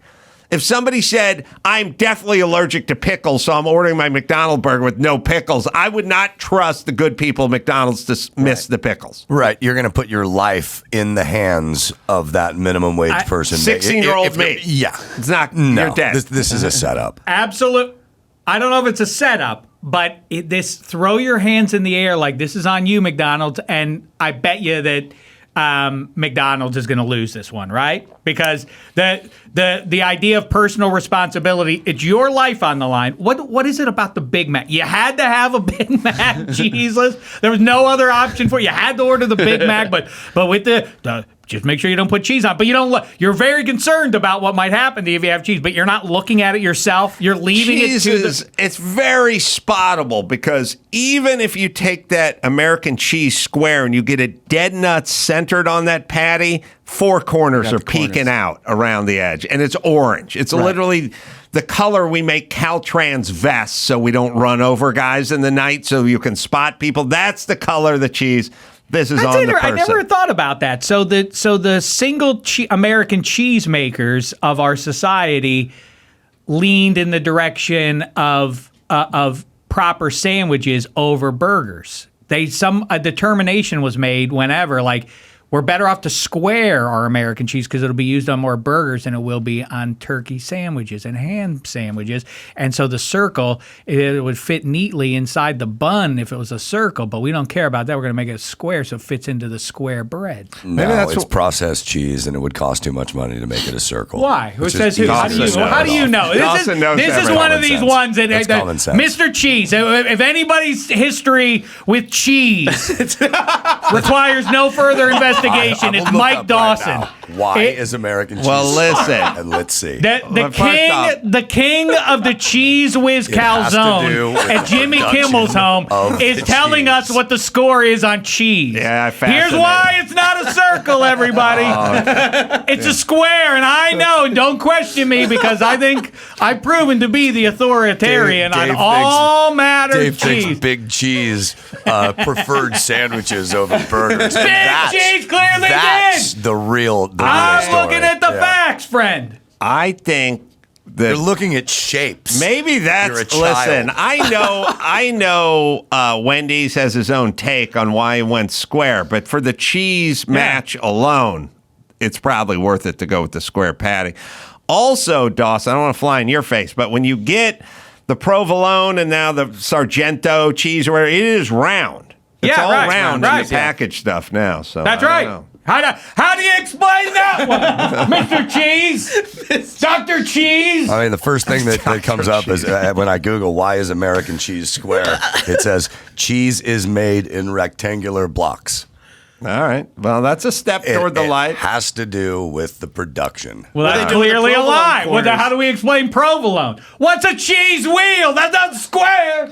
How come those cheeses are made a different way? American cheese is a processed cheese. All right, I'm over this, but I do want to know why is Swiss cheese still square when you buy it in slices, and the provolone and the other stuff is round?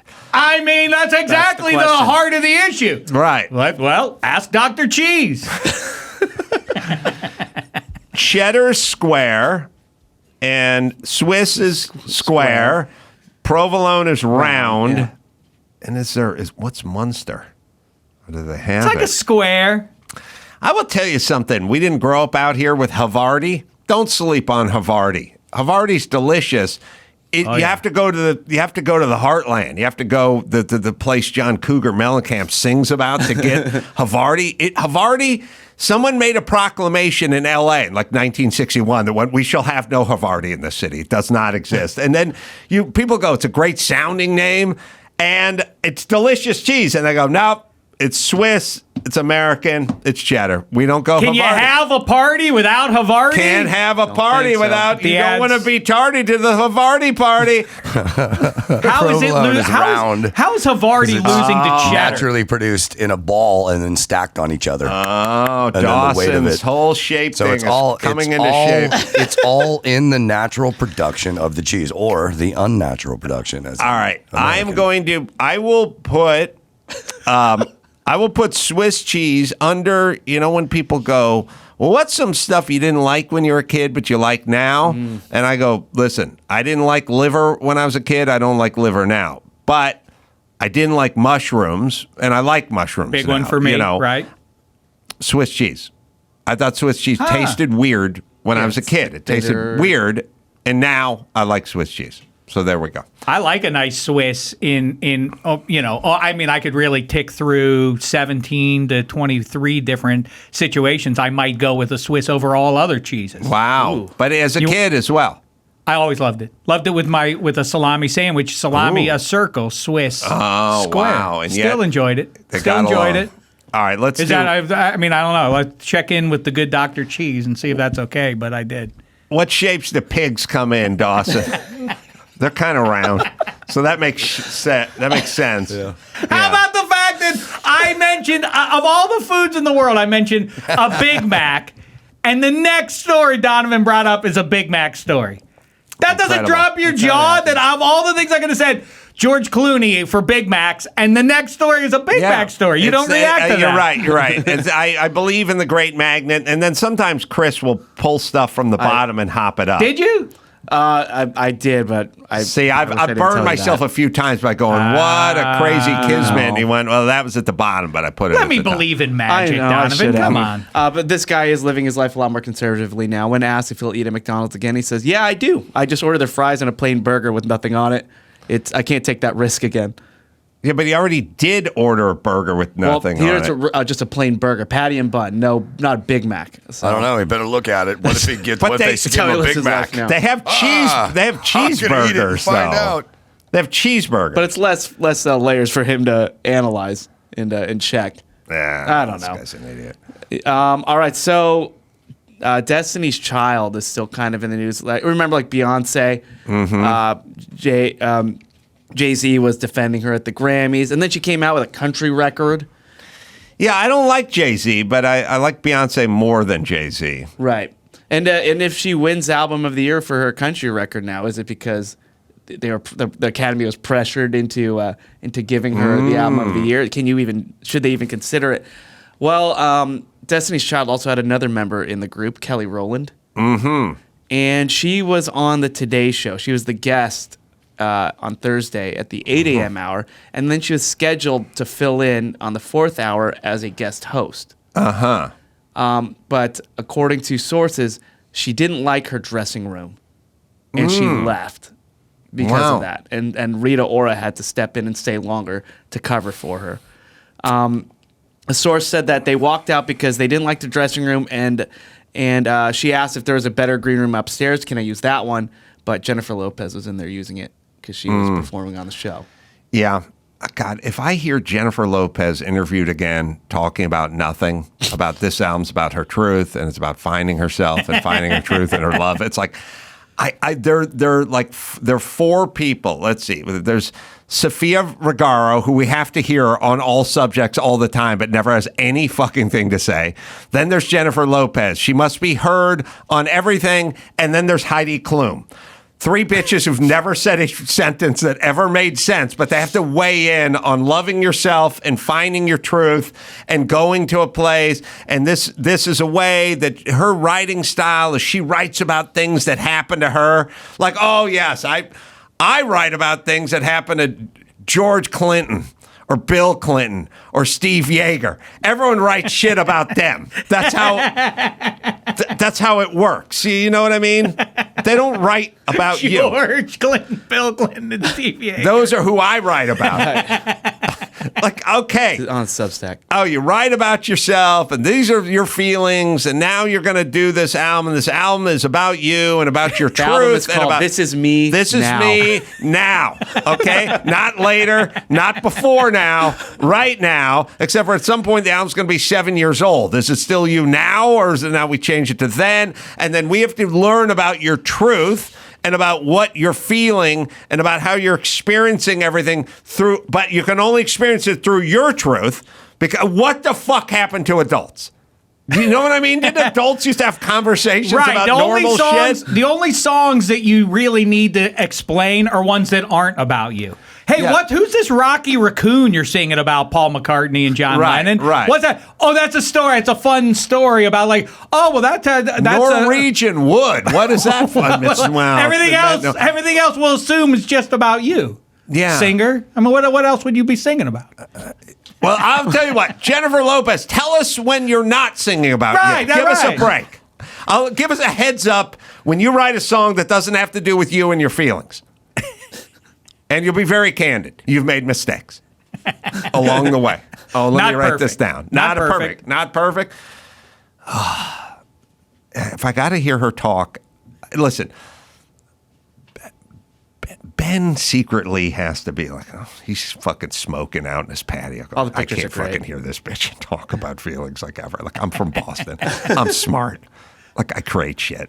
She gets in her underpants and takes pictures, and she's constantly telling me about her fucking truth. I can't fucking take it anymore. I'm going to just smoke. I'm going to eat a donut. I'm going to smoke through a donut. I'm going to smoke through a donut on this fucking patio of our $77 million house, just as long as she's on the other side of it, fucking talking about her truth. Oh, you're sitting down. She's got a photo shoot. She's got the makeup artist coming over in the morning. She's going to do a video. Hope you're sitting down. She's shaking her ass the entire time. It's like, and He has to be thinking, what the fuck are they going to talk about? Oh, Steve Grogan was an underrated quarterback, so says she. They can't be talking about anything, right? Because she's just a Dumbo who wants to talk about her fucking truth and shake her ass and makeup and hair, right? Yeah, he wants to write movies and do something, right? They just have nothing to talk about. That's why he's always smoking. He doesn't even smoke. He just wants to go outside. It's a time alone. He's going to go one outside. of those candy cigarettes. Yeah, not even he's a real going to thing. go out, just stand on this patio and smoke while she's in the house writing another song about herself and about her truth and about going to a place of discovery where she can discover her truth. Well, I mean, I don't want to disrupt your interesting here, but she was very peeved on her last album about the lack of raked sync. Oh, So, yeah. did she dedicate a song to sync ranks? She was complaining about it. As a Wow. matter of fact. Yeah. Then she went into circle cheese. Oh, wow. I'm going to have to re-examine this. All right, Mekhi Phifer is out there, been in every movie. God, let's see. Broke out in Spike Lee's film Clockers. 8 Mile. 8 Mile. So many movies. Anyway, I haven't talked to him in a bit. He was on Loveline back in the day. Huh? He was on Loveline. MTV. Yeah. See, I missed sharing my truth with the kids on MTV. That was my truth. That was you then. Yeah, that was me then. This is me now. Let me guess. Something with you. You know what I mean? Like, I'm going to name my album. Ben Have must a have been like, conversation. let me guess. Something about you. Am I right? Am I warm here? Something with you. Big picture you. Everything you. Have a conversation with the younger Adam Carolla. Maybe that's what you need to do, Adam. Yeah. Like that. I wish I could have talked to myself when I was this age now. Oh, the truth I would have told myself. Shek, by the way, -3. That's the pod with Kevin Hench, who we all love. Yep. And it's Fridays, 15 minutes, easy pregame show streaming on Twitter and YouTube is Extra Points with Sarah Tiana, who we love over here. Oh, what a time we had with Ace Carolla, and at the critical time when it was time for a nation to mourn the loss of the heavyweight champion of the world, Apollo Creed. So it was great for Ace to join us. Mekhi Phifer coming up right after this. Well, good news. It's O Rewards bonus points month at O'Reilly Auto Parts. Shop in the store or do it online to receive points and get rewards sent straight to your phone or inbox. Get 2, 3, 4, even 5 times bonus points on select purchases. Receive bonus points on select items throughout the store like wiper blades, antifreeze, coolant, parts cleaner, motor oil, and more. Those bonus points can help get you to your next rewards even faster. You'll receive a $5 reward for every 150 O Reward points to use on your next in-store or online purchase. Members can check points and rewards online anytime. If you're already an O Rewards member and not receiving your rewards, just add an email address or mobile phone number. Get a $10 reward for updating your existing account. If you're not an O Rewards member yet, signing up is easy, quick, and simple. Just do it online at O'ReillyAuto.com or in-store at O'Reilly Auto Parts. In honor of Jim Carolla's 92nd birthday, here's a list of all the things Adam Carolla will do before he dies. Drape a suit jacket over handcuffs in the front, just like John Gotti. Just one of the things Adam will do before he dies. Let's get back to the Adam Carolla Show. Mekhi Phifer in the studio. Yes. He's got a movie out that we've spoken about, Lights Out with Frank Grillo. Yes. It's in theaters and on VOD. Mekhi's almost the star of the film, I would I'm say. right up there, you know. Yeah. I'm almost right there, you know. I'm in the conversation. He's the conductor of the, Yeah, I'm of the the- plot. Yeah, I mean, I'm the glue. you may have more verbiage. You may have more dialogue than Frank Grillo in the Maybe, movie. It's a good maybe. movie. And I was thinking about this, and so you tell me what you think. So I was looking at all the Oscar stuff. Okay. Have you been to the Oscars? I have not. I've done the Golden Globes and all the other ones. I haven't done the Oscars yet. So tell me what you guys think of this. So I'm looking at Robert De Niro, who's up for Best Supporting Actor, right? Right. Mm-hmm. But the movie's 3.5 hours long, and he's got 2 hours and 15 minutes of screen time. Right. He's on. He's not a supporting actor. He's in the movie much more. Like if you take Alan Arkin in Little Miss Sunshine, Right. he has 4 scenes. If you took Alan Arkin and you condensed it down to talking on the screen, he'd have 11 minutes. Right. That's Best Supporting. De Niro has 2 hours and 21 minutes of talking on screen, and he gets supporting. I think we need to just do it like once you cross 90 minutes of pure screen time, you are now I agree with actor, not you're no longer in a supporting role. I agree with that. You know, I don't know how they choose who's the lead in supporting. I know on the poster, I think Leo's face was bigger. But I think you're right. I think De Niro did sort of was the backbone and definitely had he was like the brains of the operation almost. And once the movie crosses 3 hours, that's just because movies used to be 90 minutes, 100 minutes. Right. I mean, you've been in a million movies. Right. Probably 95 minutes. Yeah, 90 minutes. Right? I mean, the most 2 hours, something in that realm. But I think, after about 90 minutes, I mean, especially depending on the story and what you're trying to tell. And I felt like I liked the movie a lot. I felt it was too long. What? I did Lights too. Out, by the way, 86 minutes. Nice. Lean and nice mean. Just cut out all the bullshit and just get right to, the crux. Yes, at a certain point in Killers of the Flower Moon or other movies that are 3 hours plus, like a certain point they go, now we're going to have a conversation from prison. You're like, are we going to kill? Is this thing ever? Are we going to wrap this up? Or are we just going to keep going? Like I kind of feel that way. Like you probably remember when they made films that they don't do this anymore, but you would know better than I do, or TV shows. When they make films, they go, all right, we need you walking up to the door, at the front door of the house.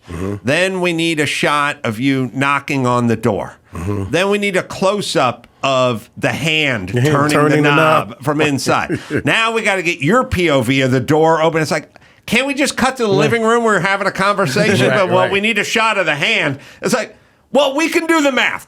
Somebody opened a door, and now he came in, and now they're talking. Yeah, but we need the shot. See the hand. Who's gonna? How we know how he got in? Like it's like he knocked on the door. Exactly. They used to cut away to everything, and they don't really do it now. They just go. You're walking up to talk to somebody. You go to the front door, and then you're sitting in the living room. And it didn't bother anybody. It doesn't bother anybody because we never needed it in the first place. That's true. I mean, I think for certain films, look, if it's a suspense thriller where, the music is driving it and that the killer's on the other side of the door. Yes. Then the cut to the eyes and the arm and the slowly turning of the doorknob and the music is intensifying. Then I can give you that. And then we don't know if the killer's going to be slashing on the other side and we're going, holy shit, he's about to go through the door. Watch out for the guy, But just in a movie that's not going to happen. It's like, you're killing me here. I get it. As an actor, too, it gets on my nerves, too, when a director's too particular like that because you're wasting my time, too. Look, come on, man. I want to make the day. Let's shoot this shit. We got this. They'll do stuff where they go, we don't need Mekhi's hand. We can use someone else's hand to turn the doorknob. It's like, you don't need anybody's hand. I was starting to think about all these movies getting long. Yeah, I don't, And then I started thinking and long about... for no reason. I started thinking about all the movie theaters serving the full menu. Right. Now, I mean, when I was a kid... popcorn, maybe some jujubes or something. Some Junior Mints. Now it's a full rotisserie chicken coming in there. In my neighborhood, it's a whole, they call it the dine-in theater. They got a bar. You got the whole thing. You stick your feet up. I fall asleep more. My theory is... I do. 3.5 hour movies, full menu, full bar, full reclining seat. That's why we're so fat. Of course you're going to get that fat. definitely lends to that. You get lends fat itself sitting to in that. a movie theater now. And look, in the movie theater now, I mean, you really can blow your budget going to the movies. I mean, you used to go to the movies, you had $20, you and a date, you golden. Now you need $120. Did you grow up smuggling food in? Oh yeah, man. My mother taught me that. She would never buy the popcorn from the theater. Right. We would go to. Grew up in New York. We would have the 25-cent bags of Wise, and she would have it in her purse. And she would buy the 50-cent M&Ms, and just have it in her purse. She wasn't going to pay. She wasn't a sucker. She said, "I'm not paying for." But I was like, "Mom, this is not the authentic." And I'm like trying to crinkle open the bag without disturbing my neighbors. Yeah. But yes, so we definitely did do that. Yeah. There was no such thing as buying candy at the movie theater because, you'd smuggle it in. Smuggle it in. But there was definitely no such thing as buying a hot dog, like something hot and savory at a movie theater. Like, and they always suck. Mind-blowing that someone would pay for that. I would not know because it was literally not on the table to be discussed. I had a sad thought earlier today. Really? I have many sad thoughts, but you can tell me this. My daughter says earlier today, sends a text. She goes, her nanny's out of town, sick or something. I don't know. She got a job. She's working till 8. She's 17. She goes, "Can you bring home dinner?" Okay. And I go, "Yeah, okay." And I started thinking about it. And I was saying to someone a day ago, I passed an El Pollo Loco. And I said, every once in a while, I want El Pollo Loco. Me too. Bad. Yeah. Bad. Yeah.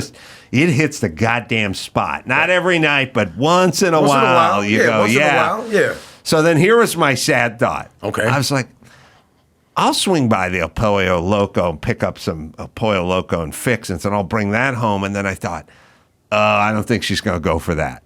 And I thought, that's an insane thought because you could have never had that thought in 10,000 years that your dad or your mom was going to bring home some version of El Pollo Loco and you'd go, not acceptable. Not that. Right. I'm calling Grubhub. That's not what I want. Right. Yeah. Unthinkable. No choice. Right. No choice. We didn't have, listen, I have two sons. Okay. One is almost 25. The other one is almost 17. He'll be 17 this year. And I've always had the mentality of I bring home the food until you make money and can bring your own food into the house. This is what we're eating. And if you don't want to eat this, hey, you can go hungry, man. I'm not making specialty orders. Right. For the kids. And it's not that I love my sons and everything like that, but I don't do specialty orders. Does it work? It worked. It's worked so far. I mean, they're very healthy and grown and respectful of what I bring to the table. You? No, not at all. And how poor were you growing up? Oh man, I grew up in Harlem, man. It was a single parent. My mother was awesome, but she was a school teacher, and we know how underpaid school teachers can be in New York. So she always provided roof over the head, food, and all that kind of stuff. But there wasn't any extra money for. So I literally started working when I was 10. I guess they didn't really have child labor laws back then. What'd you do? I was packing bags at the supermarket. We had a local Key Food. That was our supermarket, and I would go there in the mornings, especially on the weekends or in the summertime. Get there as early as I could, 5, 6 in the morning, and wait there. And they would, when the cashiers would come on, I would just go onto the line, and they would allow me to pack the bags, and I would work for tips until I was 13, and I got. Oh, you didn't get an hourly rate? No, I wasn't on the books. Right. I wasn't on the books, and there was nobody that came in to regulate it. There was no inspecters or, like I said, the child labor laws. Who would tip you? Just the people that I packed the bags for. How'd you do? They're pretty good. In about, from the store would open around 8, 9 o'clock, and at 1 p.m. I would have a pocket full of change. I'd have like $22. Right. And so I could buy my knickknacks, my sunflower seeds, my ices, and and be good for the day. Get my Chinese food, pizza. all the staples of New York. Yeah, listen, you learn to work. Yes. And that's a good thing. Yes. And then real work or other work doesn't feel as much like work when you did real work when you were young. Absolutely. And this is my problem, or I think the problem where we're heading is I got kids. And they're basically rich kids. And everyone always tells me, they don't have to do this and that and the other. They don't have to do this. And I go, I know, but they need to do it. They need to do it. It builds character. Yeah. And when you listen, I've had a million jobs, okay? I mean, I handed out flyers. Don't get me started, man. It was all kind of stuff that I did growing up before I got into the film and television industry. But when I got into it, I love doing this. So I love the work. And there's a lot of work involved. There's story development, character development, the reading of the scripts, fixing things, fixing scenes. And it really teaches you a work ethic when you have to really earn your money. Mm-hmm. And I feel sorry for some of the younger generation that don't get to really experience that, because when you do reach the status of where you are and what we do and where you are and how we all get to come to work and love what we do, I don't think they have a frame of reference of not loving work or not loving the existence. Yeah, I've argued with people because I want my son to work at McDonald's. Right. And then There's nothing wrong with that. That's what I say. And then they go, he doesn't have to work at, and I go, of course he doesn't have to. I know, but you need to. You learn to work at McDonald's. Right. You learn people skills. My oldest son, when he was he's in San Francisco State University now, about to graduate. But before he did 2 years of community college first because he didn't know what he wanted to do. And I'd be damned if I'm going to pay, the exorbitant prices, if you don't know what the fuck is going on. You don't know where you want to head, So exactly, undecided. So figure it out. You got 2 years. And so while he was doing that to earn money, he had to work at a restaurant. And he had to learn customer service. He had to learn to work under a boss. He had to learn to, be on time. He had to learn to save his money and things like that. And when he saved up his money, he was able to have an understanding of the work ethic that it takes to exist in this world. I mean, who has, I don't understand how people think that they can live somewhere and don't have to pay rent or mortgage. Kids these days, and I understand the inflation. I understand that, high interest rates. I understand all of that, and they, say that the kids don't really leave out of the house until they're about 30 now, and buying a house is almost damn near impossible, especially with student loan. I get it. But you have to get to the place where when you open the refrigerator, food isn't just magically there. That's what kids did. They just open the refrigerator and food and juice and ice cream and all the things that you provide are just there, and you have to realize that if you don't make fucking money, I mean, it's not going to be there for you. I tell my kids all the time, and I don't mean to cut you, but I take them to restaurants. They want to order the caviar, the special, 2 things of sushi, the sashimi, the blah, blah. And I'm like, listen, man, you better work hard and start cracking the books, because you better start getting used to those $5 McDonald meals and Burger King and Carl's Jr., because that's all you're going to be able to afford. Yeah, it is, so there's a couple of modes, because the poor, I grew up in poor person mode, and the mode was always how much money, what can we get from the government, or what can we get from someone who has something, right. And you got to get out of that mode. Like whenever I hear about, they interview people in tough neighborhoods, and they talk about the migrants that are coming in by the busloads, and they're getting dropped off everywhere, and then they have the poor people and they interview them, and they go, they're taking our food, they're taking our shelter, what about us? Where are we going to eat for free? Where are we going to, all the resources? And I'm like, you're supposed to get a job. They're not taking your stuff. That's just free shit. And now you guys are arguing over free shit, and they're getting your free shit, which you can argue about, but they don't really have licenses and skills and things. They weren't born here. Whatever. For whatever various reasons, they cannot start working tomorrow. Right. You've been here for 33 years. You can go get a job. Why are you arguing over whose turkey leg that is? Right. Hey, man, I share your sentiments. Believe me. And I think that, getting out of that mentality. Look, we know that things are hard and that means you have to just work that much harder, I agree. And, you can't sit around. Like I said, in what world do you think that you can live somewhere rent-free, or you don't have to pay for your food or pay for your entertainment or your transportation? There is no world. Well, that's fantasy land. I'll tell you the problem. The problem is government and invisible money. You walk out of that supermarket with a pocket full of change, and then you got the very important lesson of buying your slushie or your food or whatever it is, and you pull the change out. Anybody of a certain age knows I got a quarter. It's 2 quarters. How much is 65 cents? All right, quarter, 10 cents. I got another 10. Okay, you owe me a nickel back. Right. But change. Add up.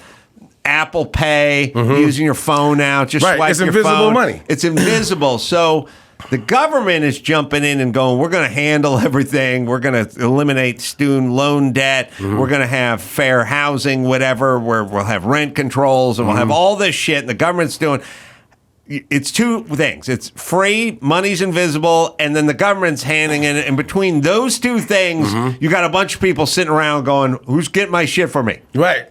And the enabling parents. And the enabling parents. That's me. You know what I mean? I mean, it's just what it is. I mean, and we care for our kids. We care for our communities. We care for people in general, I believe. I really do.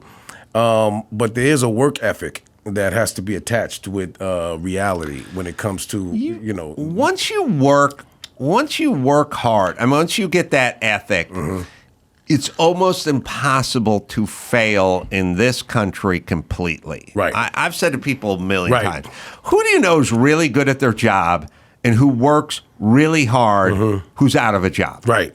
Never met that person. That's actually a great observation. And I think you're absolutely right with that. I remember many, many years ago. I'm using that, by the way. Take it. That's going to be one of my points when I'm I remember economic freedom.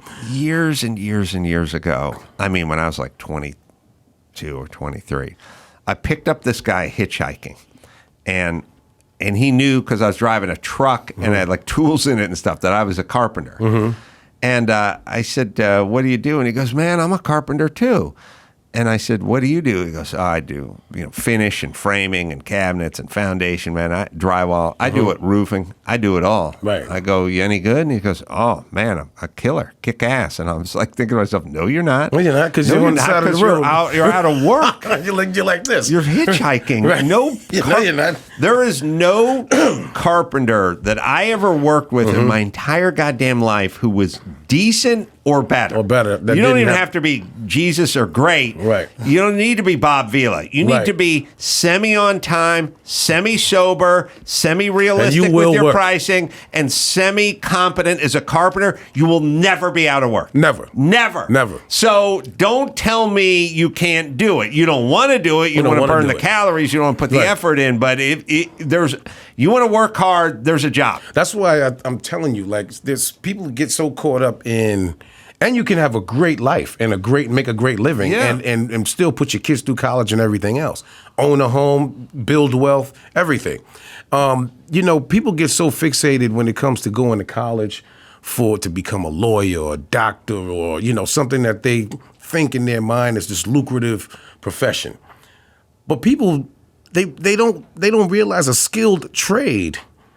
You can be your own entrepreneur. You can own your own. If you are really into carpentry, you can have 10 workers that work under you.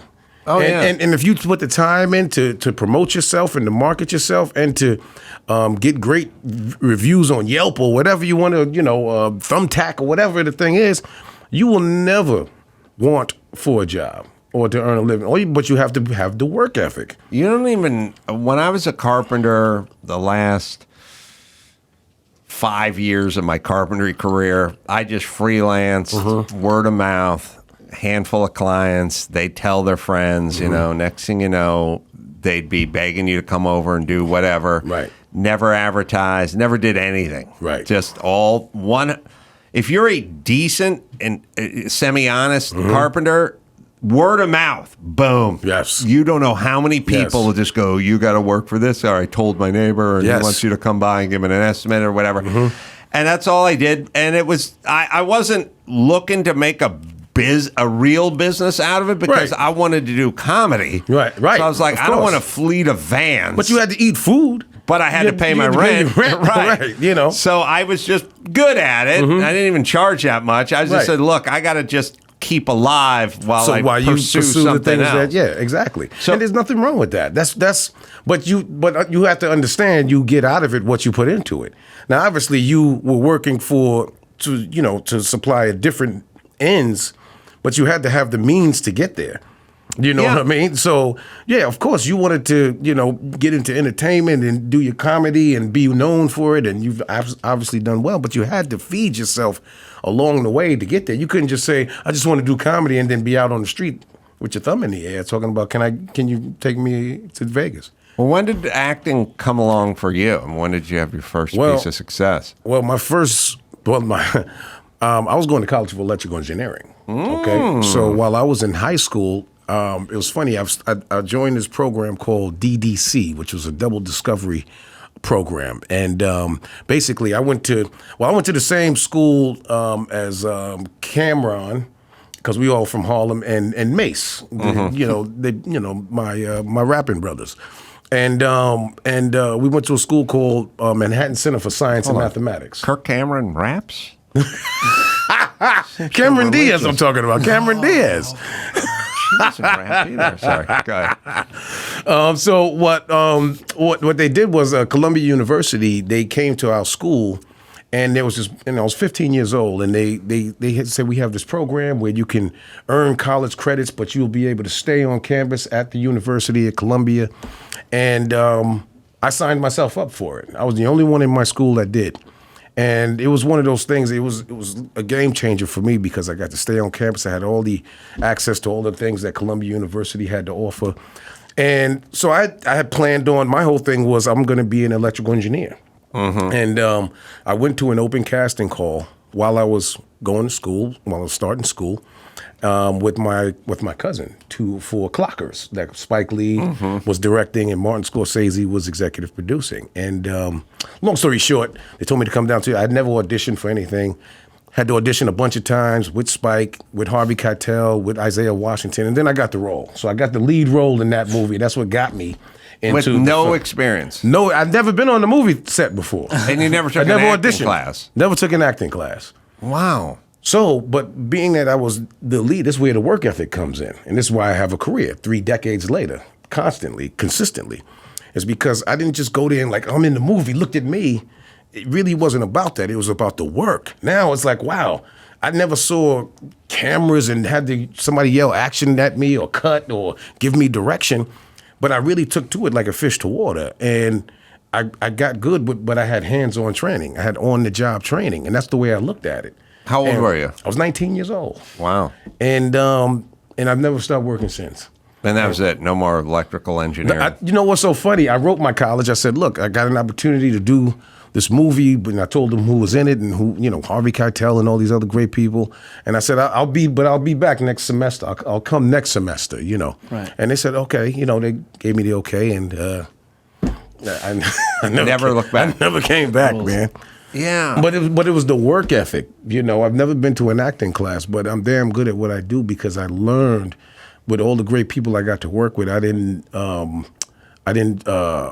shirk the duties of a professional actor, then director, then producer, and all of that kind of stuff. I really learned and was a sponge. And there's so many people that I've seen come up that were just caught up in the I'm in a movie thing. and thinking that the fame instantly comes and it just lasts forever, but without developing a skill set. Yeah, and they're not there anymore. They're not here. You're talking about Eminem, right?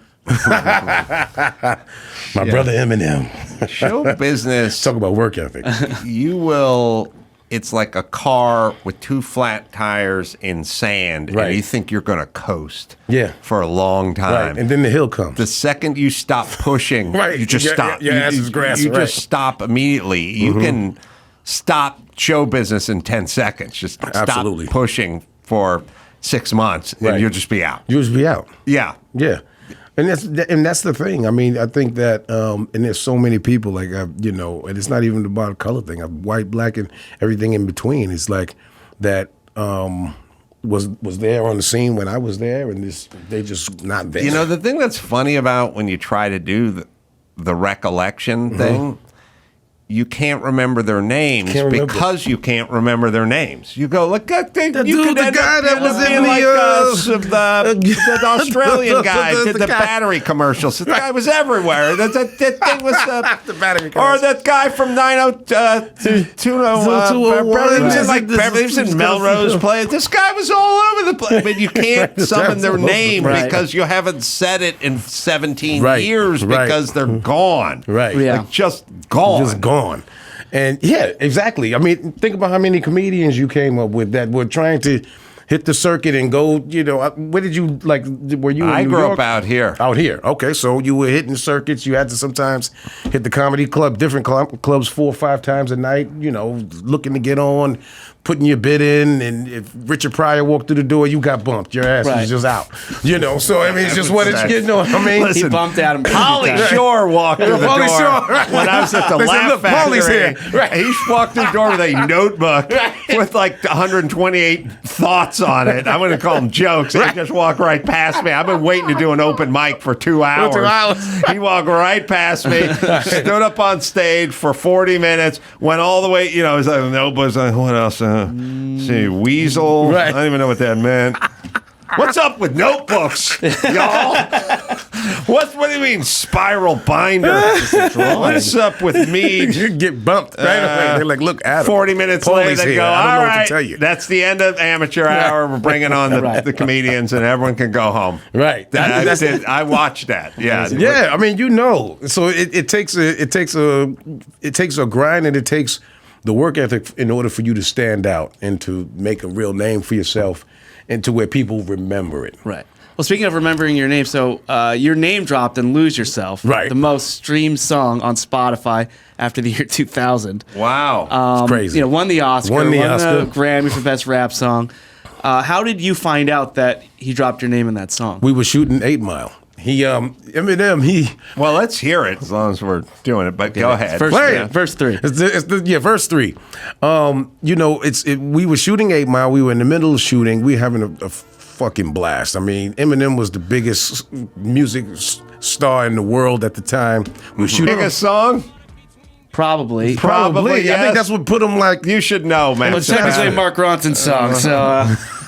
I'm just gonna we got 2 Phifers. Yes. 2 Phifers. 2 Phifers. Spelled differently. They are, yeah. But 2 Phifers and 2 of the biggest songs in the last 20 years. That's crazy. You got to put Phifer in your song. You got to put Phifer in your song. I don't know what you're doing. Everyone should slide a Phifer in. Slide a Phifer Like, in. Lose Yourself is still played everywhere. It's played at all the sports games. Yeah. Like, Eminem just performed it at What's the his Oscars name? a couple years ago. Vivek, who was running for president at that's one right. point. He rapped it. He rapped it at one of his rallies. That's right. Vivek. But it looks like Vivek. Vivek, Yeah. right. Let me tell you, I'm sorry, this is a great country. If we took the time to learn how to pronounce Vivek Ramaswamy's Ramaswamy, name, yes. we care as a culture. Right. Everyone took the time to learn your name, and then you dropped out. And now we can't forget it. Well, it's funny because, even like, I remember when people when Tupac was was still alive and in the news all the time, getting arrested all the time and all this other stuff. And you would hear the various anchor people, and they would call him Tupac. Yeah. It's like, Tupac and this and that. It's like, it's Tupac. What the hell's the matter with you? I think we're going through that right now with MAGA and MAGA. Right. Now, to me, I like cars, and they used to have something called mag wheels, which was short for magnesium, I think, but it was just MAG, and you just go mag. So I see it on a hat, and I go MAGA. I don't go MAGA, I go MAGA. But now we're back to Tupac and Tupac. Right. Which A is it? And we got to get consistent because it's Tupac, so that would be MAGA. Right. On the other hand, he's the opposite of Tupac, so maybe he should be MAGA. But people just go back and forth. They go MAGA, MAGA. Right. These guys out there wearing their MAGA hats. Yeah, I saw some guy in a MAGA hat coming out. It's like, we just got to decide. And I'm voting for MAGA just because of MAGA. It's definitely MAGA. People say MAGA a lot. But it's definitely MAGA, you say. I think it, yeah. I think the correct way is it MAGA. started as MAGA, and then it got to MAGA, and maybe we're back to MAGA now. But it's never. Look, it's Tupac. It's not Tupac. Right. It's MAGA. It's not MAGA. Right. Right. All right. That's what we can So agree we on. got it. Hey, listen, I love seeing you on Chris Cuomo, by the way. Oh yeah. Yeah, I love News Nation and what they do. You know, they seem to be very. They just deliver the news, you know, and that's the way at least with Chris and maybe Darren Abrams and. I love seeing you on there. Oh, you yeah. You guys have a great little back and forth chemistry. I love seeing Bill O'Reilly, too, on there. You know what's funny? I realized from doing Chris Cuomo's show, when people laugh, when the hosts laugh, you get credit for being real funny. Right. But I'm not much funnier than I normally am. It's just he laughs real hard, and then everyone goes, "Oh, you were so funny," and it's like, no, he's a good laugher. He's a great interviewer. Yeah, I had fun with him. And I think he asks the tough questions and allows whoever's on there to reply and retort. And I really feel like I get solid information from News Nation. It's not the far left, the far right. It's like, just tell me what it is and allow me to decide. I think it's a good thing when you get these guys out of their environment and they can let their hair down and sort of say what they want to say, right. without the environment. You know what I mean? Like there's a talk you have to have when you're in the locker room and you're the head coach and you get interviewed and you have to. But at some point you get retired and now it's a different conversation. Of You're course. allowed to say stuff that Of may course. not be flattering toward the Raiders or something. Something like right. that. And so I think this trend of taking guys like Cuomo or Tucker Carlson or whomever and getting them out of their environment where there is no culture other than you do what you want to do, you say what you want to say. If you want Adam Carolla to come on, then you have Adam Carolla on. Right. Because when he was on CNN, they wouldn't have had Adam Carolla on. But of course. So now, but he may have wanted to talk to Adam Carolla, but he couldn't because he's on CNN. Right. He was a little pigeonholed. Right. I mean, you got to sort of, if you want to earn your paycheck, you sort of have to follow the code of conduct that whether you're on Fox or MSNBC or whether you're on CNN, you have to. They have I hate calling it an agenda, but they have a modus operandi, if you will. They have a mission statement. It's understood. And, it's like, look, it's if your boss is a vegan, you don't show up with a ham sandwich for lunch and spread it out. Your boss now, you could, and your boss wouldn't fire you. But it's just kind of understood that he's a vegan, and just you probably be sensitive to he's a vegan, so don't eat the ham sandwich in the car. Right, in the car. Right, yeah. and so then it shapes things, and that's what it becomes. But it's not like they have conversations. You cannot have Adam Carolla on your show. Right. It's just more like it's understood. It's I mean, don't even ask. But that's the great thing about your outlet. I mean, don't you feel sort of free to express yourself in ways that, many anchor people that work for certain networks, they just can't, no matter, because I know some of the people that work at Fox and these different, and they have different opinions than what their that network personifies. Yeah. And so, but they got to do what they got to do, and I get it. And they try to do it in as unbiased as they can, but it's still going to be the narrative of the agenda of that network. I feel like if somebody's interesting, you should talk to them. I've had Dinesh D'Souza on the show, and I've had Tucker Carlson, and I've had Don Jr., and I think Trump's been on, Vivek. and Right. Vivek. Right. Pakaswamy. Pakaswamy or Pakaswamy? The point is, it's like, listen, you'll get shit from having certain people on. I'm like, let them come on and let them say what they want to say. Right. It's not an endorsement Right. of what they're saying, It's a but I would conversation. like to hear what they have to say. Absolutely. Most of the time, they come across as much different than the sort of caricature, the cartoon caricature that is made out of them in the evening news. And I think that's what even more so when it comes to people who are sort of in the middle of it all, right? So you're not far left, you're not far right. Maybe you're independent, who knows? But that's what confuses the voting process or the being able to fully endorse somebody, because there's a game being played. And depending on what outlet it's on, it seems like, so there's people that, let's say if it's Fox, they're not going to have the people that MSNBC is going to have on.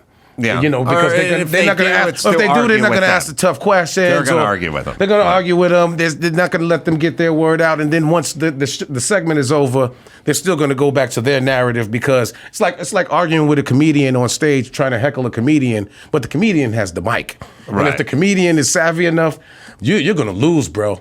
In the audience, and if you get too rowdy, security, get his ass out of here. So you really don't have a true, unabashed, uninterrupted platform to say your opinion, and let that opinion just be the narrative of that segment, because somebody else is going to come on, or a panel of people are going to refute everything that you just said, but you can't rebut. At this point, you're off the show. Your segment is over. Right. And now we're going to go back to the narrative that we've already established. And that's what's frustrating when it comes to the electoral process and really just trying to see who would. And I can see why people are so frustrated when it comes to elected officials, because it's hard to. They're saying what you want to hear, but can you really put it into fruition? Well, and that's what's hard. That's what's hard to define. You know what I think? I would just liken it this way.